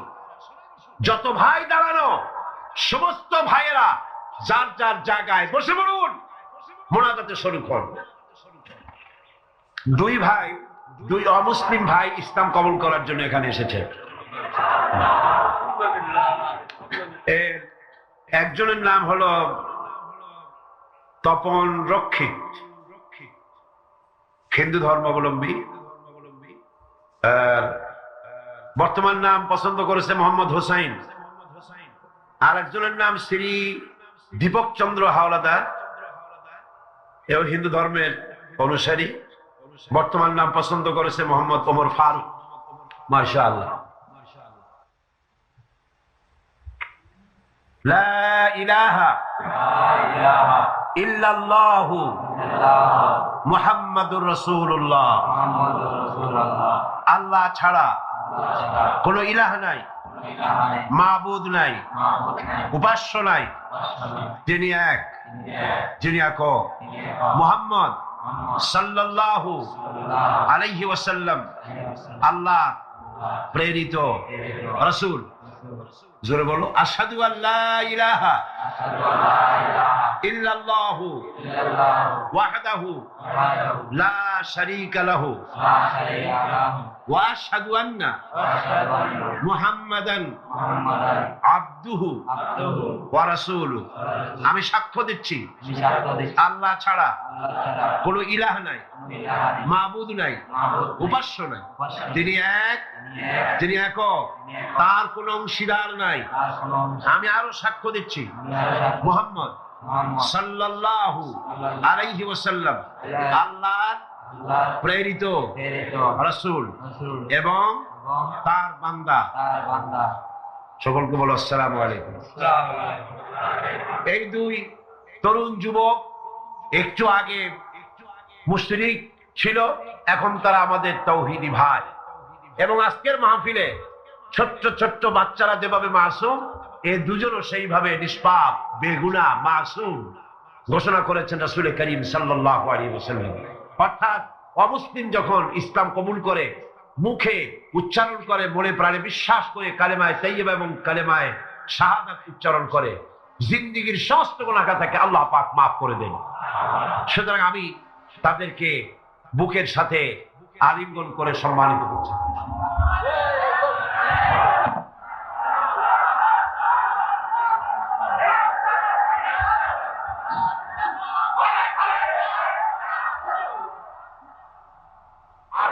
اللهم آمين. ربنا ظلمنا أنفسنا وإن لم تغفر لنا وترحمنا لنكونن من الخاسرين. ربنا لا تزغ قلوبنا বা'দা ইয হাদাইতানা ওয়া হাব লানা মিন লাদুনকা রাহমাতান ইন্নাকা আনতাল ওয়াহ্হাব। হে আল্লাহ তাআলা, বিশাল এই জনসমুদ্র নিয়ে তোমার দরবারে কোরআনে কারীমের আলোচনা করে হাত তুলেছি, মেহেরবানি করে সওয়াবটুকু জনাবে মুহাম্মদ রাসূলুল্লাহ সাল্লাল্লাহু আলাইহি ওয়াসাল্লামের রূহ মুবারকে পৌঁছে দাও। তামাম পৃথিবীর মাটির নিচে যত মুমিন মুমিনাত শুয়ে আছেন তাদের আরওয়ার পরে সওয়াব পৌঁছায় দাও। হে আল্লাহ তাআলা, আমাদের মধ্য থেকে যাদের মা বাপ দুনিয়া থেকে জন্মের মতো বিদায় হয়ে গেছে, কবরগুলিকে জান্নাতের টুকরা বানায়া দাও। রব্বির হামহুমা কামা রব্বায়ানি সগীরা। সবাই পড়েন, রব্বির হামহুমা কামা রব্বায়ানি সগীরা।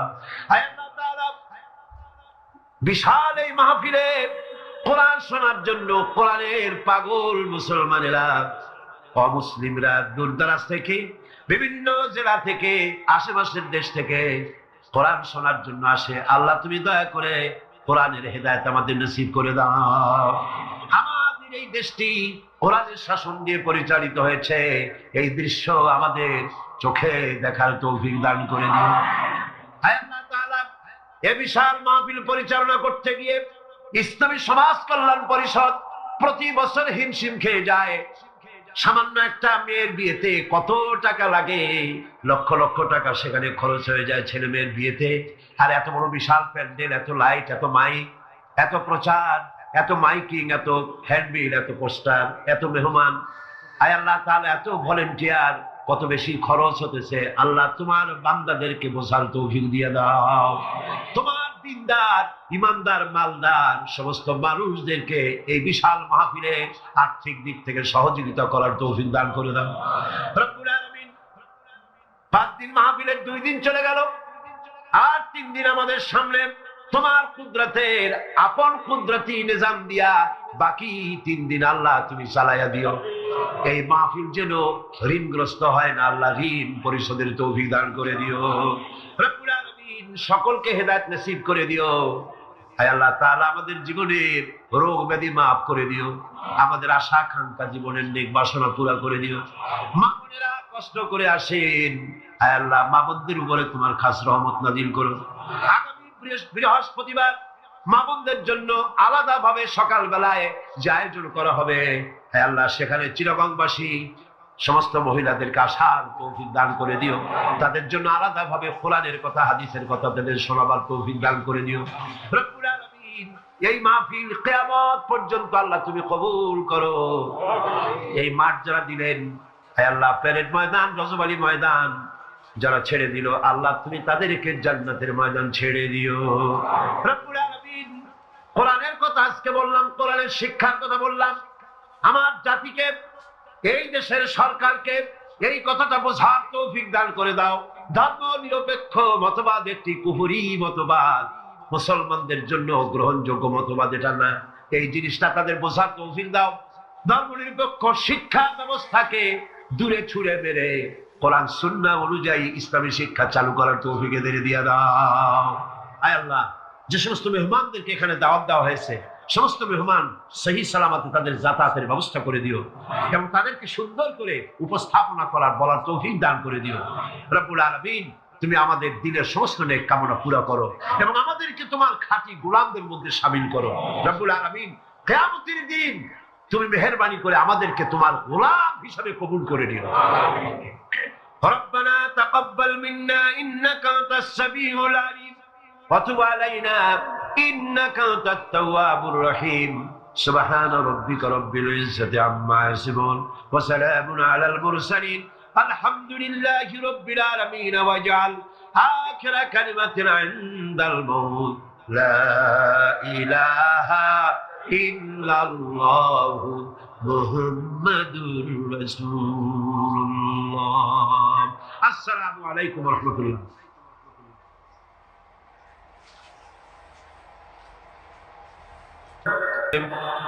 اللهم آمين. ربنا ظلمنا أنفسنا وإن لم تغفر لنا وترحمنا لنكونن من الخاسرين. أي الله تعالى 5 দিন ব্যাপী তাফসীরুল কোরআন মাহফিল ইসলামী সমাজ কল্যাণ পরিষদ চট্টগ্রাম কর্তৃক আয়োজিত এই প্যারেড ময়দানে আজকে এই দ্বিতীয় দিবসে বিশাল মাটির নিচে যত আল্লামা হযরত মাওলানা শামসুদ্দিন সাহেব মদ্দিজুল আলী আজকে এই মঞ্চের রৌনক বখশ মেহমান আন্তর্জাতিক খ্যাতি সম্পন্ন মুফাসসির কোরআন শাইখুল হাদিস আল্লামা হযরত মাওলানা আবুল কাসিম মুহাম্মদ সিফাতুল্লাহ দামাত বারকাতুহুল আলিয়া, হাজারাত উলামায়ে কেরাম, সম্মানিত সুধী মণ্ডলী, সুপ্রিয় সাংবাদিক বৃন্দ, সম্মানিত উপস্থিতি, পর্দার আড়ালের মা এবং বোনেরা, আসসালামু আলাইকুম ওয়া রাহমাতুল্লাহি ওয়া বারাকাতুহু। মহান আল্লাহ রব্বুল ইজ্জত ওয়াল জালাল তার দরবারে লাখো কোটি শুকরিয়া আদায় করি যে মহান আল্লাহ পাক একটানা 20 বছর পর্যন্ত ইসলামী সমাজ কল্যাণ পরিষদ কর্তৃক আয়োজিত তাফসীরুল কোরআন মাহফিলের আজকের এই দ্বিতীয় দিবসে দয়া পরবশে মেহেরবানি করে আমাদেরকে শরীক হওয়ার তৌফিক ইনায়েত করেছেন। তার দরবারে হৃদয়ের সবটুকু আবেগ উজাড় করে আমরা শুকরিয়া জ্ঞাপন করছি। আমরা পড়ছি আলহামদুলিল্লাহ, জোরে সোরে মোহব্বতের সাথে একযোগে সবাই পড়েন আলহামদুলিল্লাহ। আজকের মাহফিলে যে সমস্ত মুসলিম ভাইরা এসেছেন আমি তাদেরকেও মাহফিলের পক্ষ থেকে স্বাগতম জানাই, ওয়েলকাম করি, তাদেরকে সুস্বাগতম বলছি, তাদেরকে মোবারকবাদ জানাচ্ছি, শুভেচ্ছা জানাচ্ছি। কারণ মহাগ্রন্থ আল কোরআন শুধুমাত্র মুসলমানদের জন্য অবতীর্ণ হয় নাই, সমগ্র মানব জাতির কল্যাণের জন্য দিক নির্দেশনা এবং বিশ্ব মানবতার মুক্তির জন্যই পবিত্র কোরআন আল্লাহ রাব্বুল আলামিন এই পৃথিবীর বুকে অবতীর্ণ করেছেন। মহাগ্রন্থ আল কোরআন একমাত্র সেই বিশ্বগ্রন্থ, সেই মহাপবিত্র গ্রন্থ যার মধ্যে জাতি, ধর্ম, বর্ণ, দল, মত, নারী, পুরুষ নির্বিশেষে গোটা বিশ্বের মানুষের জন্য যা কিছু সুন্দর, যা কিছু সত্য, যা কিছু নান্দনিক, যা কিছু কল্যাণ সবকিছু খুলে খুলে বলা হয়েছে। কোরআন গতকাল আমি বলেছি মহাবিশ্বের মহাবিস্ময়, এমন এক কিতাব গোটা পৃথিবীর কারো কাছে নাই, এমন একখানা মহাবিস্ময় বিশ্বের জন্য যার ভেতরে সমস্ত কথা আল্লাহ পাক বলে দিয়েছেন। তিবিয়ানান লিকুল্লি শাই, সবকিছুকে খুলে খুলে আল্লাহ পাক বয়ান করেছেন। আলহামদুলিল্লাহ। এর ভেতরে রয়েছে বিজ্ঞান, দর্শন, ইতিহাস, খতত্ব, ভূতত্ত্ব, নৃতত্ত্ব, রয়েছে বোটানি, জুলজি, রয়েছে অ্যানাটমি, সার্জারি, বোটানিক্যাল ব্যাপার স্যাপার, political science, philosophy, medical science, কি নাই, স্বরাষ্ট্রনীতি, পররাষ্ট্রনীতি, যুদ্ধ, সন্ধি, চুক্তি, উত্তরাধিকার আইন, মিরাসি আইন যাকে বলা হয়, ফৌজদারি দণ্ডবিধি, জীবন, সমাজ, রাষ্ট্র, ইহকালের শান্তি, পরকালের মুক্তি, যা কিছু প্রয়োজন সবকিছুকেই আল্লাহ পাক এই কোরআনে কারীমের মধ্যে মানুষের জন্য হাদিয়া হিসাবে, সর্বশেষ সর্বশ্রেষ্ঠ নিয়ামত হিসাবে বিশ্ববাসীর জন্য দান করেছেন। সুবহানাল্লাহ। আজ সৌভাগ্যবান জাতি পৃথিবীর এই মুসলমান, পৃথিবীর মানুষ, পৃথিবীর শ্রেষ্ঠ সৌভাগ্যবান জাতি মুসলমান, যেহেতু কোরআন তাদের কাছে আছে। আমি কথা মনে প্রাণে বিশ্বাস করি, হয়তো আপনারা আমার সাথে একমত হবেন। আমাদের দেশের কলেজ, বিশ্ববিদ্যালয়গুলিতে মাদ্রাসা শিক্ষার মতো কোরআন হাদিসকে যদি বাধ্যতামূলক করে 30 পারা কোরআন শরীফের তাফসীর পড়ানো হতো, যদি 6খানা বিশুদ্ধ হাদিসে প্রতিটি হাদিস অর্থ এবং ব্যাখ্যা সহকারে পড়ানো হতো, তাহলে শিক্ষাঙ্গনগুলি থেকে ডাকাত, দর্শনকারী, চোর, মাস্তান, চাঁদাবাজ বেরোতো না। শিক্ষাঙ্গনগুলো থেকে বেরোতো কি? শিক্ষাঙ্গনগুলি, কলেজ বিশ্ববিদ্যালয়গুলি আমাদেরকে উপহার দিত খান জাহান আলী, উপহার দিত শাহ আমানত, শাহ মখদুম, উপহার দিত শহীদ তিতুমির, সালাউদ্দিন আইয়ুবী, জামালউদ্দিন আফগানির মতো দেশ প্রেমিক নেতা, বিশ্বজোড়া নেতা, উপহার দিয়ে দেশকে তারা ধন্য করে দিত।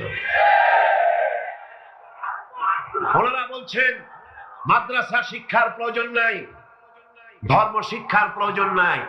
এ ব্যাপারে কিছু সংখ্যক শিক্ষক নামের কুলাঙ্গা তারা রিপোর্ট, চিঠিপত্র, সেমিনার করে করে শিক্ষা মন্ত্রণালয় এবং প্রধানমন্ত্রীর কাছে রিপোর্ট পাঠাচ্ছেন। মুসলমান নামের কলঙ্ক, শিক্ষক নামের কুলাঙ্গা, ঠিক কিনা কর? আজ পর্যন্ত এই পৃথিবীতে সত্য, সত্যবাদিতা, সততা, ন্যায়নিষ্ঠা, চরিত্র, ভদ্রতা, ভালোবাসা, পরোপকার, ভালো ভালো গুণাবলী পৃথিবীতে যতটুকু অবশিষ্ট আছে অবশ্যই মাদ্রাসা শিক্ষার কারণেই আছে, অবশ্যই তা কোরআন এবং হাদিসের শিক্ষার কারণেই আছে। সুতরাং আজ দেশ থেকে অন্যায়, অসত্য এবং সন্ত্রাস, ধর্ষণ, চাঁদাবাজি, মাস্তানি, সুদ, ঘুষ যদি বন্ধ করতে হয়, ইসলামী শিক্ষা বাধ্যতামূলক করতে হবে, এর কোনো বিকল্প নাই। ইসলামী শিক্ষা বিরুদ্ধে যারা উঠে পড়ে লেগেছেন তাদের জানতে হবে, আপনারা এই দেশের জনগণের রিভিনিউ দিয়া, এই দেশের 12 কোটি মুসলমানের রক্তার্জিত পয়সা দিয়ে আপনার বউর পরনের শাড়ি পেঁচানো হয়েছে। এদেশের 12 কোটি মুসলমানের রক্তার্জিত পয়সা দিয়ে আপনার গাড়ির চাকা ঘোরে। আপনার বাড়িতে এসি, টিভি, আপনার বাড়িতে সুখ, সৌন্দর্য যা কিছু আছে এদেশের মুসলমানদের রক্তের বিনিময়টা আছে। সুতরাং ভারতকে খুশি করার জন্য ইসলামী শিক্ষার বিরুদ্ধে যে ষড়যন্ত্র চালু হয়েছে, সেই ষড়যন্ত্রের বিরুদ্ধে সকল জাতিকে, জাতি, ধর্ম নির্বিশেষে ঐক্যবদ্ধ হয়ে প্রতিবাদ গড়ে তুলতে হবে, প্রতিরোধ গড়ে তুলতে হবে।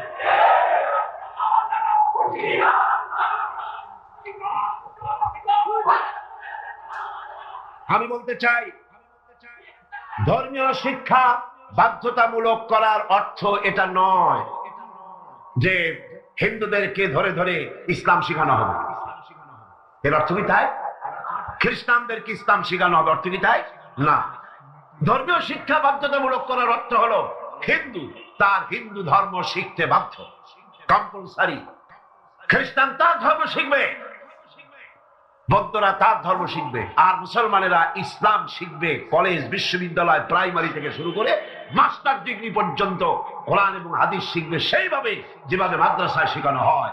তাহলেই চুরি কমবে, ডাকাতি কমবে, জিনা কমবে, বদমাশি কমবে। কথা ঠিক কিনা কর? একটি প্রমাণ দিয়ে মূল আলোচনায় ফিরে যাব। বাংলাদেশে 460টি থানা আছে, এখন থানা আরো কিছু বেড়েছে। এই থানাগুলিতে ব্ল্যাক লিস্ট আছে, যেখানে ওই থানার অধীনে যত চোর আছে, ডাকাত আছে, হাইজাকার আছে, সকলের নাম তালিকাভুক্ত আছে থানায়, আছে না? আছে কিনা? আপনার এই চট্টগ্রাম পাহাড়তলী থানা, কোতোয়ালি থানা, চন্দনাইশ থানা, আরো কি কি থানা আছে না?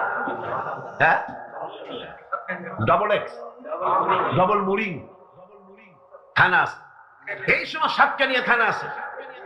এই সমস্ত থানায় আপনি চেক করেন, ওসি সাহেবকে বলেন আপনার এই থানায় বিগত 26 বছরের ব্ল্যাক লিস্টটা দেখান। যেই লিস্টিতে আপনার থানার চোর, ডাকাত, জেনাকার, বদমাশ, ছিনতাইকারী, মাস্তান, চাঁদাবাজ, ধর্ষণকারী যাদের লিস্ট আছে, ওই লিস্ট আমাকে একটু দেন। দেখুন 26 বছরের এই লিস্টের ভিতরে মৌলানা সাহেবের নাম আছে কয়টা? হাফেজে কোরআনের নাম আছে কয়টা? মাদ্রাসা শিক্ষকের নাম আছে কয়টা? চোর, ডাকাত, লুটেরার নাম আছে কয়টা? অর্থ কি দাঁড়ালো? অর্থ দাঁড়ালো এই মাদ্রাসা শিক্ষা জাতিকে উপহার দেয় সৎ এবং চরিত্রবান নাগরিক। কলেজ, বিশ্ববিদ্যালয়কে আমি খারাপ বলি না, পাত্র তো নিশ্চয়ই ভালো, এ মাইক তো অবশ্যই ভালো, তাফসীর হবে ভালো, বক্তব্য হবে ভালো, জাতি গঠনের কথা হবে ভালো, কিন্তু অশ্লীল গান যখন এটা দিয়ে প্রচার হবে তখন মাইক খারাপ না যে গায়ে সে খারাপ? তাহলে কলেজ বিশ্ববিদ্যালয় নিশ্চয়ই খারাপ নয়। কলেজ বিশ্ববিদ্যালয় পবিত্র শিক্ষাঙ্গন, অপবিত্র দুষ্ট হচ্ছে সেই সরকার যে সরকার কলেজ বিশ্ববিদ্যালয় থেকে ভালো চরিত্রবান ছাত্র তৈরির জন্য শিক্ষানীতি ইসলামী করে না। আল্লাহ রাব্বুল আলামিন এই জাতিকে সুমতি দান করুন বলি আমিন।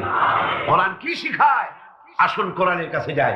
কোরআনের শিক্ষানীতি আমরা আসছি, সেদিকে সরকারকে বুঝাতে চাই। নিশ্চয়ই সরকারের কেরামন কাতিবিনরা এখানে ঘোরাফেরা করতেছেন, আছে না? ভালো করে লিখেন, উল্টা পাল্টা করে লিখবেন না, যেহেতু কলম বুমেরাং হতে সময় লাগে না, সময় লাগে না। যেটা বলি সেটাই লিখেন, সরকারকে জানিয়ে দেন দেশের জনগণ কুদরতে খোদা শিক্ষা কমিশন রিপোর্টকে ধিক্কার দেয়, থুতু নিক্ষেপ করে। এদেশের 12 কোটি জনগণ তারা চায় এই কোরআনের শিক্ষা। কিসের শিক্ষা? কোরআনের শিক্ষা।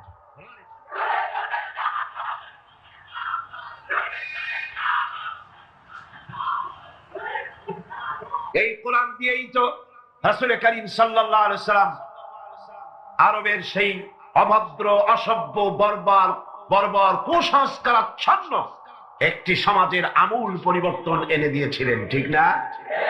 এটা সেই কোরআন।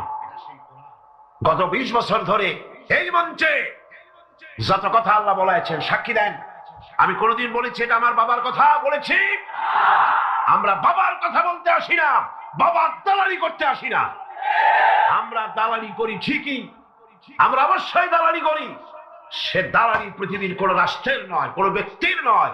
দালালি করি আল্লাহ রাব্বুল আলামিনের, আর করি বিশ্ব নেতা জনাব মুহাম্মদ রাসূলুল্লাহ সাল্লাল্লাহু আলাইহি ওয়াসাল্লামের।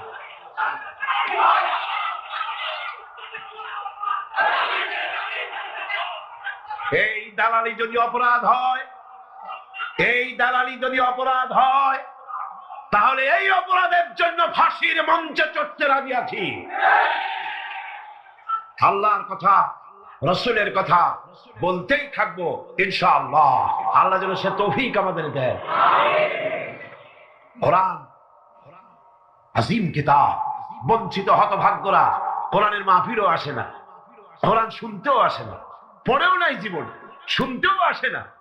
আছে কিছু পত্রিকা ভারতের টাকায় বাইর করছে, রঙিন রঙিন পত্রিকা, প্রত্যেক জেলায় জেলায় বিশাল বিশাল ভবন।